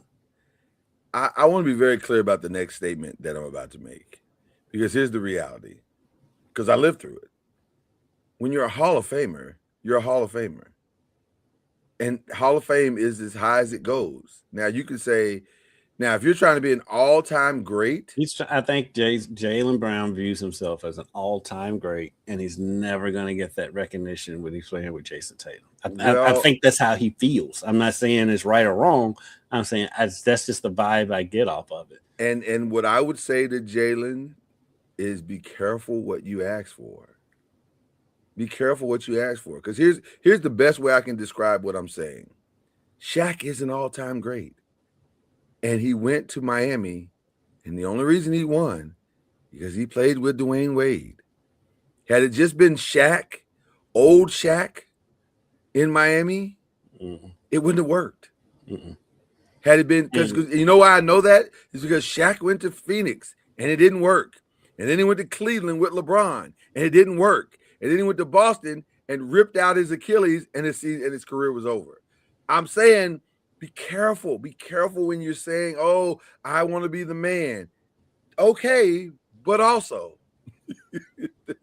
And we've seen in NBA history tells you that similar players with similar skill sets can play together. I mean, go back to the Lakers with Jerry West and Elgin Baylor. Yeah. It's very Magic similar. and James Worthy. Like James was like, I'm number 2, and I'm gonna go to the Hall of Fame as a great number 2. There's a lot of benefit in that. It's like, what are we talking about? But we also got to be fair when we say that back then is a lot different than it is now. It is, but also, well, yeah, I'll tell you that's true because one of the things that didn't happen back then that's happening now is that you're being paid $300 million to be the number 2. Yeah, but like you don't have. I mean, social media is such a game changer and all this stuff. And I have a suggestion. I have an old man suggestion. Put your phone down. Like, what do you stop? It's easier said than done. Stop listening. Listen. We can say that we didn't grow up with that. You're right, brother. They You're right. grew up with that. I'm just saying.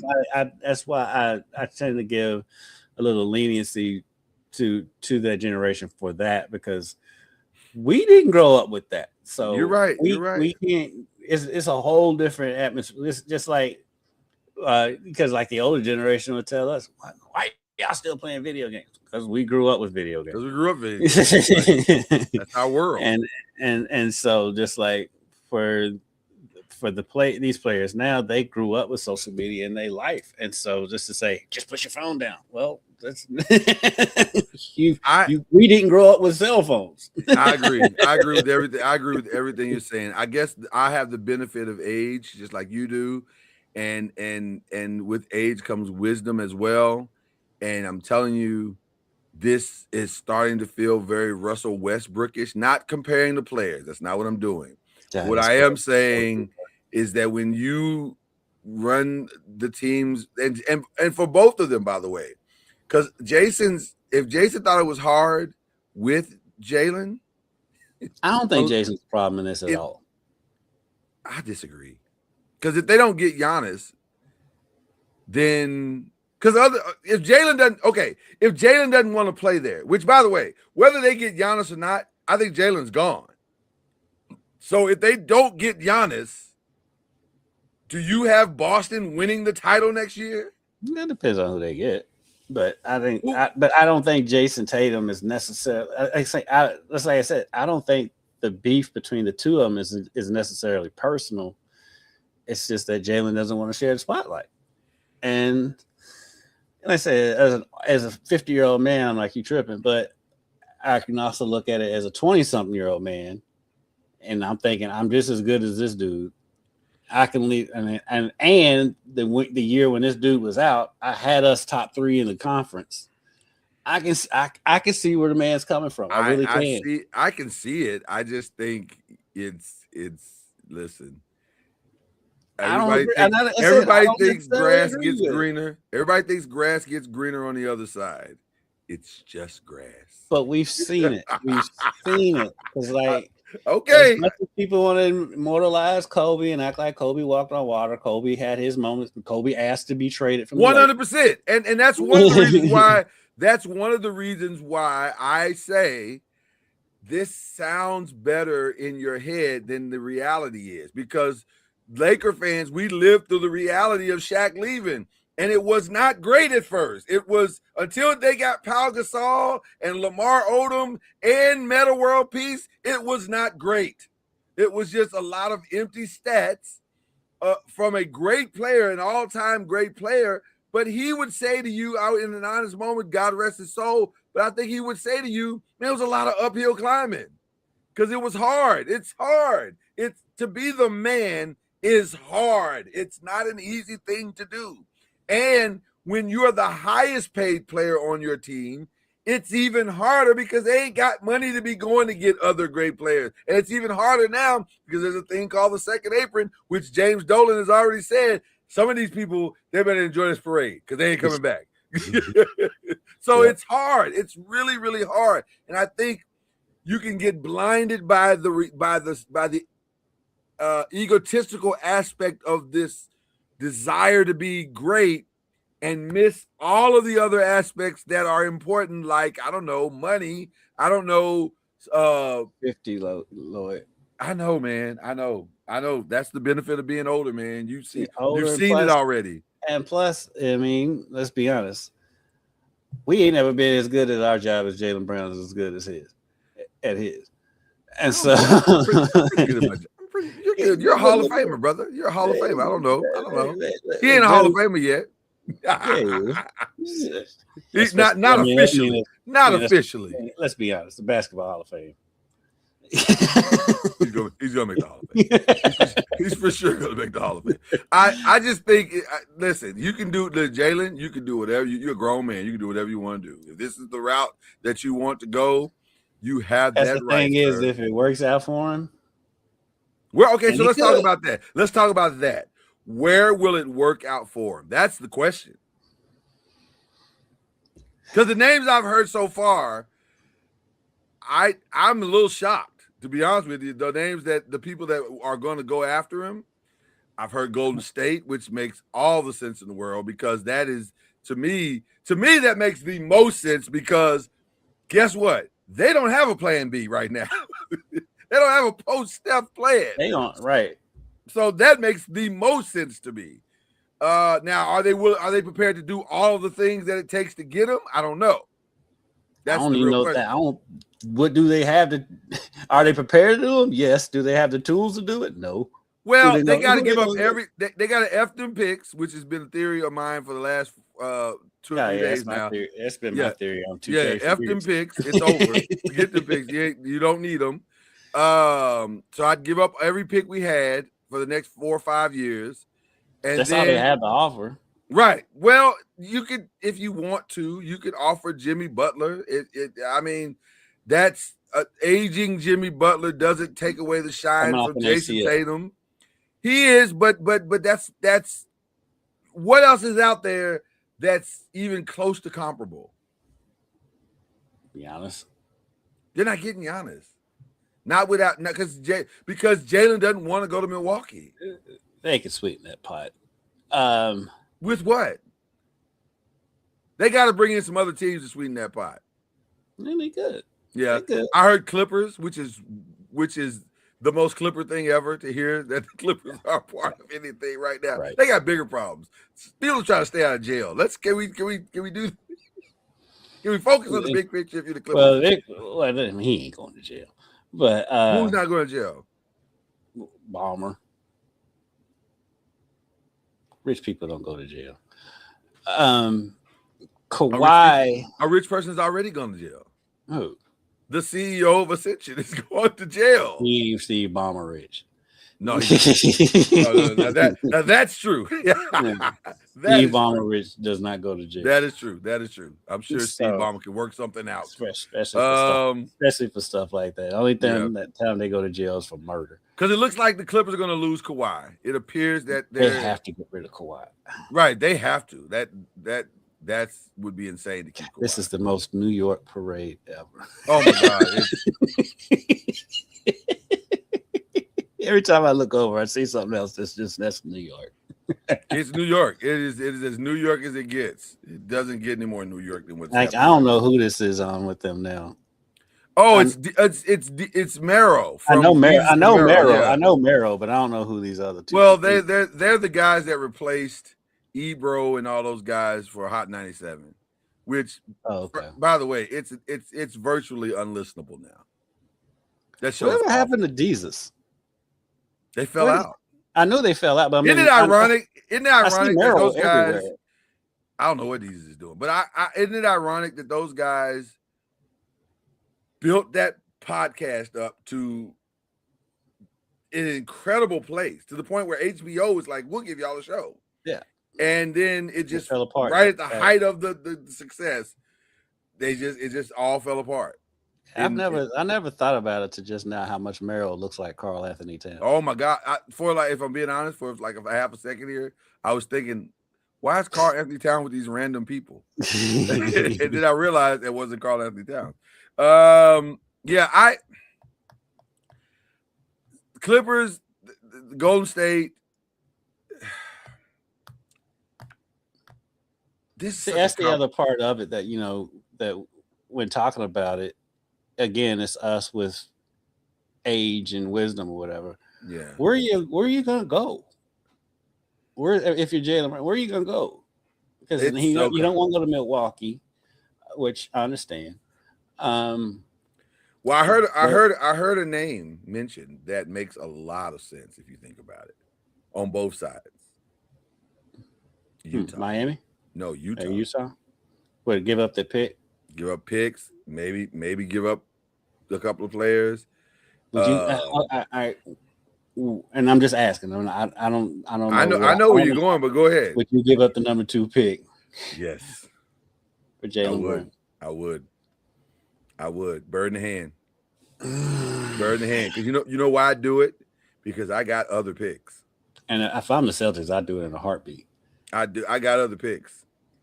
I would say this. Matter of fact, I'll take it a step further. Not young. I know, but I'll take it a step further. You're not gonna like it, but I'm gonna say it anyway. That whole roster's open to me. The only person that might be a little untouchable is Jaren Jackson, maybe. But other than that, I would make Jaren untouchable, and then I would let everybody else. Yeah, but everybody else. But I mean, honestly though, if you're giving up the number 2 pick, you ain't gotta give up nothing else. That's especially what I say. This draft. That's what I say. Because the number 2 pick is either going to be AJ DeBonsa or Darren Peterson. So You're fine. If you're, I've done you a solid. And by the way, the reason why Utah makes the most sense because it's an easy conversation. These are 2 old friends, and I can see him doing it. And I can see Danny Ainge totally doing that. That's what I'm saying. Matter of fact, for the number 2 pick, if I'm Utah, I'm getting more than just Jaylen Brown. You understand what I'm saying? It makes a lot of sense. It does make sense. It makes a lot of sense. And that might be the sneaky move that Danny Ainge has been waiting on. Because I'm going to tell you something. All of this silence in the NBA right now, because by the way, if you're watching First Take or Get Up right now, you are wasting your time this week. It's about the Knicks and nothing else. And all of the trade talk that's going on, there's no real trade talks going on. Trade talks are going to start when this parade ends. Now, once they're done and they've already put this in the cap this weekend, going into the draft, that's when the real conversations are going to happen. No, the conversations are going on. They're just not covered. Well, what I mean by real conversations is like that's when you're going to see real, actual stuff coming out that you can start happening. Right, that you can sink your teeth into. Because the NBA wants the Knicks to have their moment. So now that the parade is out of the way, and today's what, Thursday? Thursday, so, yeah. From tomorrow on, I guarantee you something's going to happen tomorrow. Something is going to happen on Friday. I don't know what. You think it's tomorrow? Okay. Something will happen. Well, because it's a Friday. It's a Friday news dump. Everything happens on Friday. Yeah. A lot of stuff happens on Friday. So I'll say this. Something will happen on Friday. I'll say this. I fully expect Jalen and Giannis to be packing their bags starting tomorrow. They will not make it to the draft with the team that they're currently on. I just can't believe because it doesn't make any sense that they would. Because we were talking about when somebody needs a third team in these drafts, in these trades. Yeah, talk to me. Spurs is a Fox. Yes. But can you pull it off now? The show just got even prettier. I know. She's coming down to watch the parade on my iPad when we've got big TVs upstairs to watch. I love it. But it's because you're together and there's love and all that stuff. She's just messing with me because she loves messing with me. They don't mess with us. Then what are they there for? Like we got to mess with each other. That's how this works, right? He's off this week too. So I'll tell you why the Spurs makes a lot of sense because they also have picks. So you can throw some of their picks, and they have picks that aren't even their own. I think the Spurs and the Thunder are going to be more active than for teams that were in 100%. I will say this. I've been talking to all my Laker friends, and we're a little delusional at times, but not always wrong. You're not usually as delusional. I don't have time for that because I've lived through too much, and I don't have time to believe all. You've got enough delusion with your Giants that you can't. Exactly. Listen, and the delusion. Let me tell you something. The Knicks have made it 10 times worse on the Giants because there now is ridiculous expectation of the Giants season, which I'm like, guys, can we just get better? We've been bad for a long time. Better should be the goal. Super Bowl is crazy, especially with that monster that the Rams have over there right now. I'm the most excited I've been about my Cowboys in years, and I am like, they ain't doing that. Yeah, let's just get better. But we just gotta hope the Rams get upset. Right, or something happens. Yeah, there is a thing that's happening that is interesting to me. I was offered this reality, and I said, I will pay attention to that. Jokic has not signed his extension. Mm-hmm. That is interesting to me because there's no logical reason why he wouldn't sign his extension. Jokic is going to make $70 million a year if he wants it. No, he may be making more than that. Like whatever the cap is, whatever the max amount you can pay a guy, that's his salary. Jokic could throw a monkey wrench into the whole offseason. I have a sneaking suspicion. And here's the thing also that was offered to me. And to me, it's the best thing that tells me the Lakers are It up to makes something. sense. I already know. It makes sense. Well, here's the thing that made the most sense to me. The Lakers, for the first time in a long time, have said nothing. Mm-hmm. There's been no leaks. There's been no conversations. There has been no mentions on any platforms other than Magic trying to stir something up about LeBron the other day. But for the most part, there's been nothing out of the Lakers, which is refreshing because that's one of the big things I used to hate about the Lakers. Like, why y'all got to talk about it? Shut up. You feel my pain with the Cowboys. Right. Shut up. We're both having the same feeling like, oh, things have been quiet lately. Which is how you get massive deals done. You do it in the shadows, you do it in the quiet, and then it emerges. And then everybody on TV is thrilled because they just found out this crazy thing that nobody saw coming, i.e. Luka. That's how you get them done. So, and here's the other thing that I have to remind people about, why the Jokic thing could be real. That man spent $10 billion to buy this franchise. He wants a champion on the court. Nobody's trying to go out in the first round. Nobody's trying to go out in the second round. He wants to be where the Spurs and the OKC, he wants to at least be in those conversations. And the only way to do that is to hit home runs or so many doubles and triples that you become a competitor. There's only a few paths to that. Because I hadn't thought about if the Lakers can pull that off. I don't know what you do with LeBron in that situation. I think at that point, unless LeBron is willing to take a massive pay cut, which, by the way, the part that nobody talks about on these podcasts or on TV about the LeBron situation, that man got a wife who has followed him around for the last 25 years. I can almost guarantee you she ain't leaving LA. Stephen A. does. That's one thing that Stephen A. does report. He's like, she's not trying to move around anymore. She is not moving. Yeah, she ain't leaving LA. That is off the table. So if he wants to go back to Cleveland, he will go back to Cleveland by himself. Right. You better get you a condo for 41 days out of the year. Right. But we're not doing that. And I think he's not leaving California. So that's why I do believe that if Golden State he's going to leave, it'll be Golden State. Right. Yeah. That's probably the only team that he would actually go to. But here's the other thing. From what I've been told and what I've read and what I've researched, they've already started conversations. And by they, I mean Rich Paul and the Lakers have started conversations. So they're going to tell Rich. Now, the only problem with Rich is Rich can't keep his damn mouth shut. No, he can't.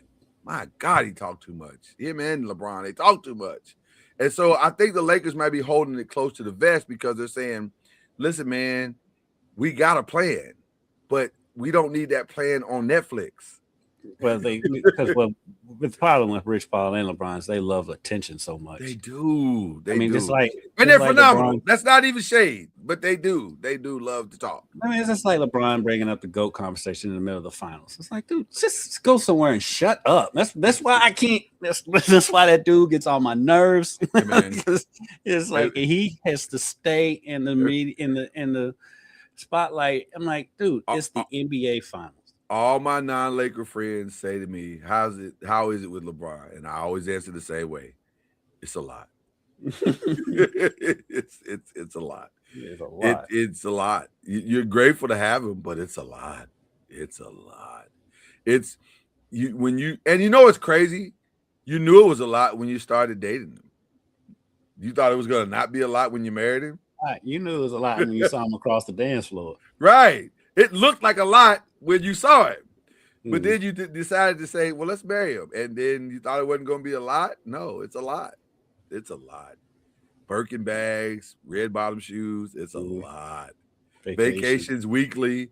It's a lot. It's a lot. So, I think Laker fans, it's crazy, and I've said this before. It's ironic that this guy will go down as one of the greatest basketball players of all time, and he may not even crack the top 5 of Lakers. It's my I think he'll be top 5, but he's not going to be barely. And Lakers fans, because it's always going to be Kobe, Magic, Kareem, Shaq.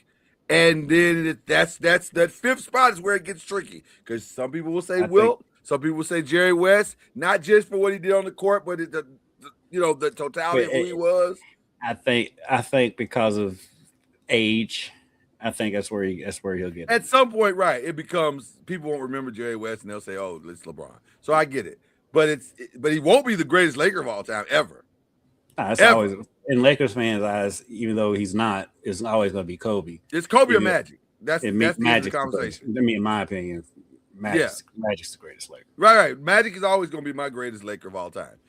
Magic's my favorite player of all time. So him and Shaq are my 2 favorite players. So it's him and Mike. Yeah. So that's just an interesting situation. So going back to our original premise, if they pull this off,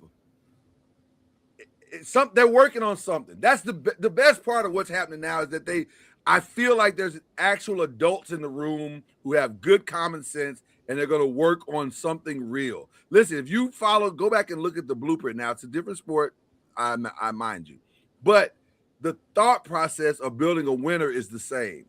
What he did with the Dodgers in the short amount of time that he's had the Dodgers, because people think he's had the Dodgers for 10 years. No. They had the Dodgers for like 8 years, 7 years.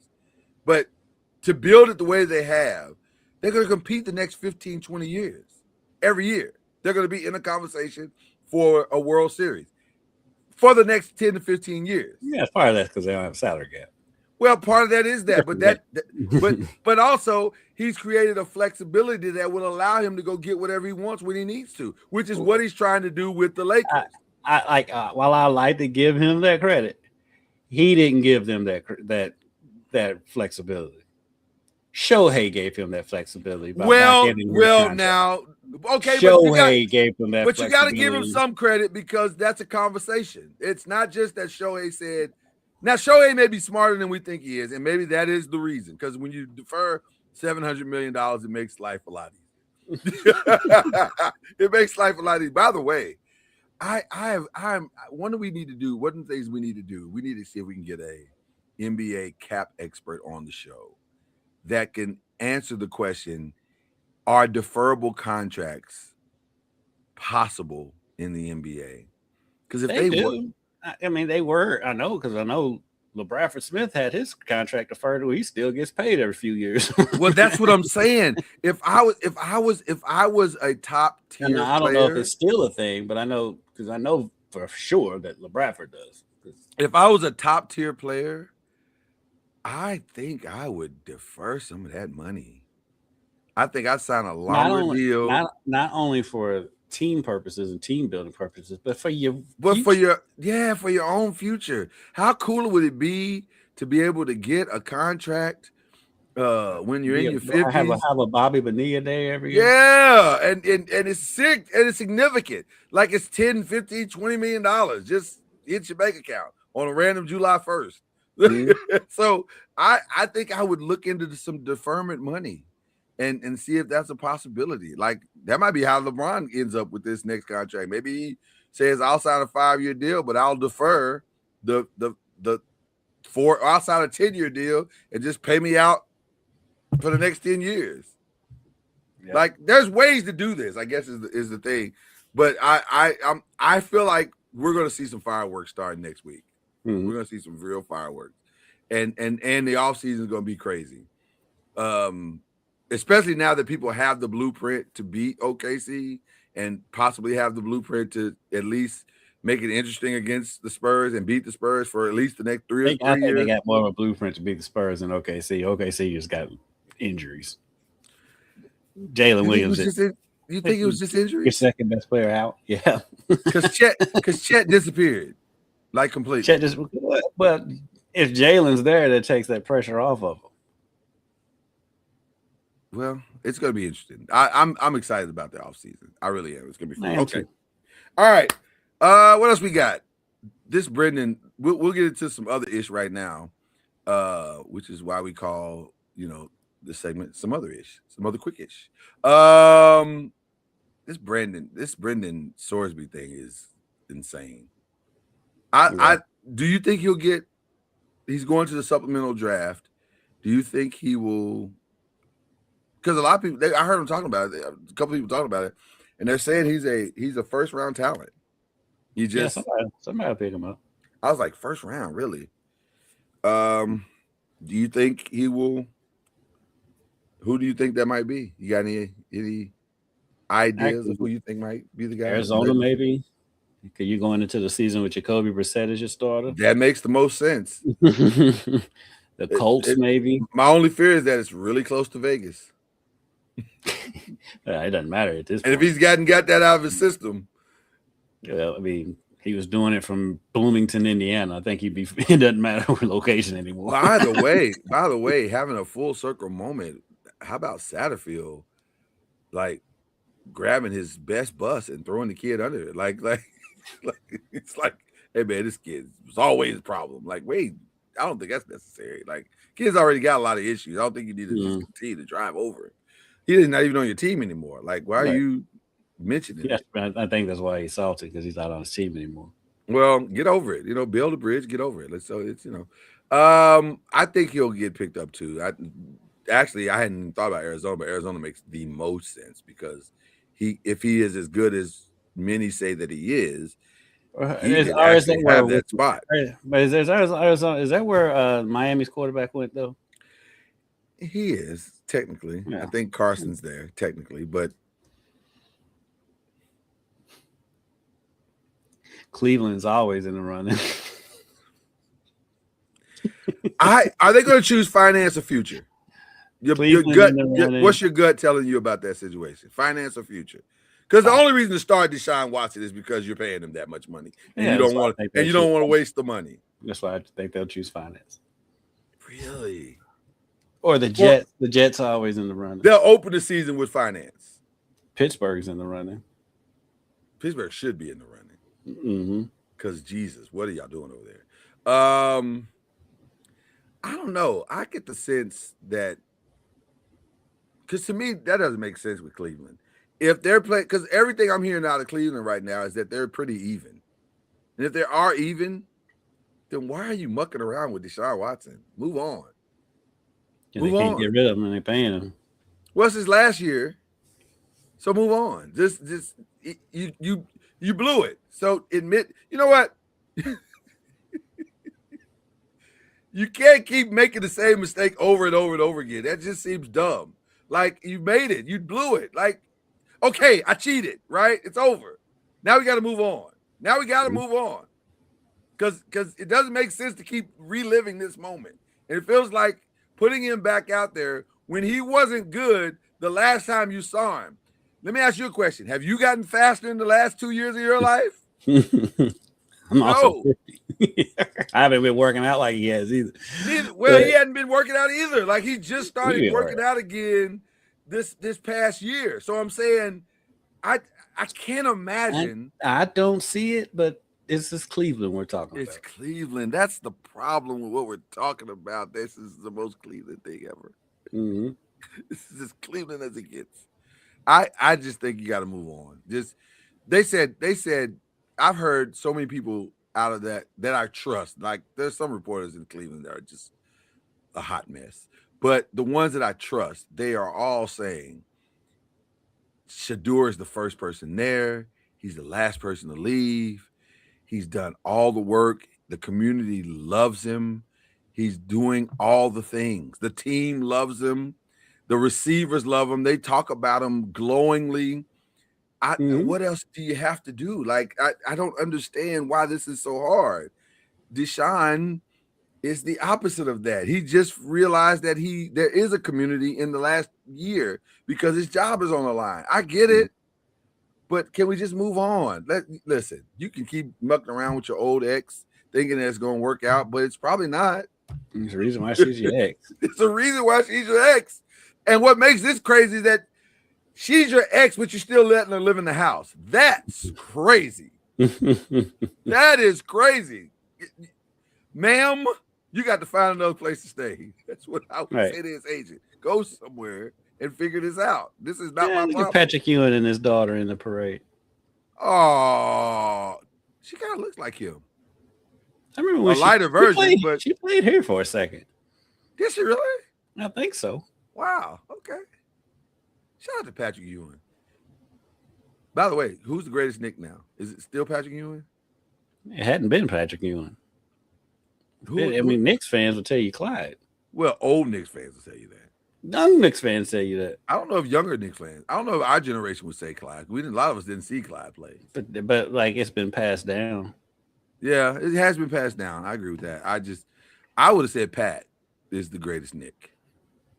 There's some that would say Carmelo's the greatest Knick, which I don't know why I don't know how you say that, but there's nobody born with a 19 in an age. Right. For sure, it's a 20 base comment. For sure. Maybe the greatest Knicks scorer though. I'll give him that. I'll definitely give him that. Although Jalen has made a strong case. Jalen right now though is the king of New York, and it's not close. Yep. That man will never pay for anything in that city again. His rent. Nobody on that roster will. Yeah, his mortgage might be free now. He and OG can eat anywhere they want. It's just a call. Mm-hmm. It's just a phone call now. It's just a phone call. They can show up. They don't even got to call. They can just show up. Chef's choice. Whatever the chef wants to make, that's what we're eating. Mm-hmm. So it's good. It's a good time in New York for them. Okay. Rashid Rice is out. Yeah. You know what's crazy about that situation? That man went in as the best wide receiver that the Chiefs have, and he has come out as the best wide receiver that the Chiefs have. Their situation has not changed in any way, form, or fashion. They are stuck. Like they don't have any other. I take that back. They do have options that they're not pursuing. Because I'm hearing Stephon Diggs may end up in Washington on the Commanders, his hometown team, which makes a lot of sense. Mm-hmm. Makes a lot of sense, but I don't know. Wouldn't it be the most Chief thing to do is for them to take Brandon Ayuk, and all of a sudden his career just takes off again, and you're like, Jesus, these guys. So anyway, he's out. Do you have any problem with your boy showing up not playing? No concerns. He showed up. Overblown story. I say he showed up. He didn't play. He was out there. Yeah, he was. They showed a video of him. He was out there. Well, he went through some drills, but he wasn't like deeply entrenched. Which I mean, he's diving on I saw him diving on the ground for balls. So maybe some of my reports that I'm hearing are different because they're trying to force this narrative that's not there. And that's actually the point I was trying to make. Can we please get past this week so we can get into some other conversation? Because First Take and Get Up this has been a rough week. Yeah, they've been. They sit there and say that, and then they'll show video of him running around and doing stuff. I'm like, it's minicamp. It's the opening day of minicamp. What are y'all expecting them to do? Right. By the way, we will not be spending our training camp start of a training camp in East Rutherford. Oh, no, because you got the World Cup. We got the World Cup. So we're going to West Virginia. That makes sense. It's close. West Virginia makes sense to you? It's close. There's a lot of places close. Everywhere else has the World Cup. Boston, Philly, Washington, they all got the World Cup. Well, we're going to West Virginia. Some little place in West Virginia. I don't even remember the name of the place, but it's supposed to be nice. So it'll keep y'all out of trouble. Well, maybe, hopefully. We need to stay out of trouble. We definitely need to stay out of trouble. Man, the WNBA has been kind of, I don't want to say ratchet. Ratchet's not the right word, but it's prickly. Miles is balling, though. Let me tell you something, man. Hold on. Okay. I think Dallas made a mistake.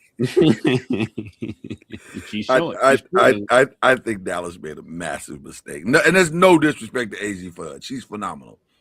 She ain't Olivia Miles though. Mm-hmm. Oh my God, she's. Oh my God. I think they made a mistake. They chose love, and love, they say, conquers all. So maybe it will. Like let's see. Maybe love will win out in the end. But oh boy, she is. They set her up to be Sam Bowie. Ooh, man, Olivia Miles is on fire, and she's talking her talk too. Mm-hmm. She wasn't like this in Notre Dame. She was rowdy, but she wasn't like ornery. She's ornery now. She was ornery at TCU though. She got ornery at TCU. Yeah. She said, "Get the floppy girl up out of here." I'm cooking her. I was like, Olivia,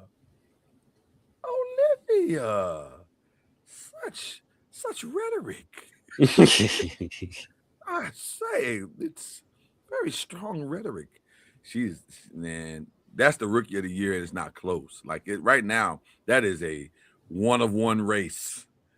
Yep. That is a New York Marathon. She's running by herself. She is a Kenyan that is 5 miles ahead of the pack. Goodness gracious. Did you watch it last night? I saw her highlights. 31. And I mean 24 at first in half and on 10 of 11 shooting. I don't know. Dallas, I don't know.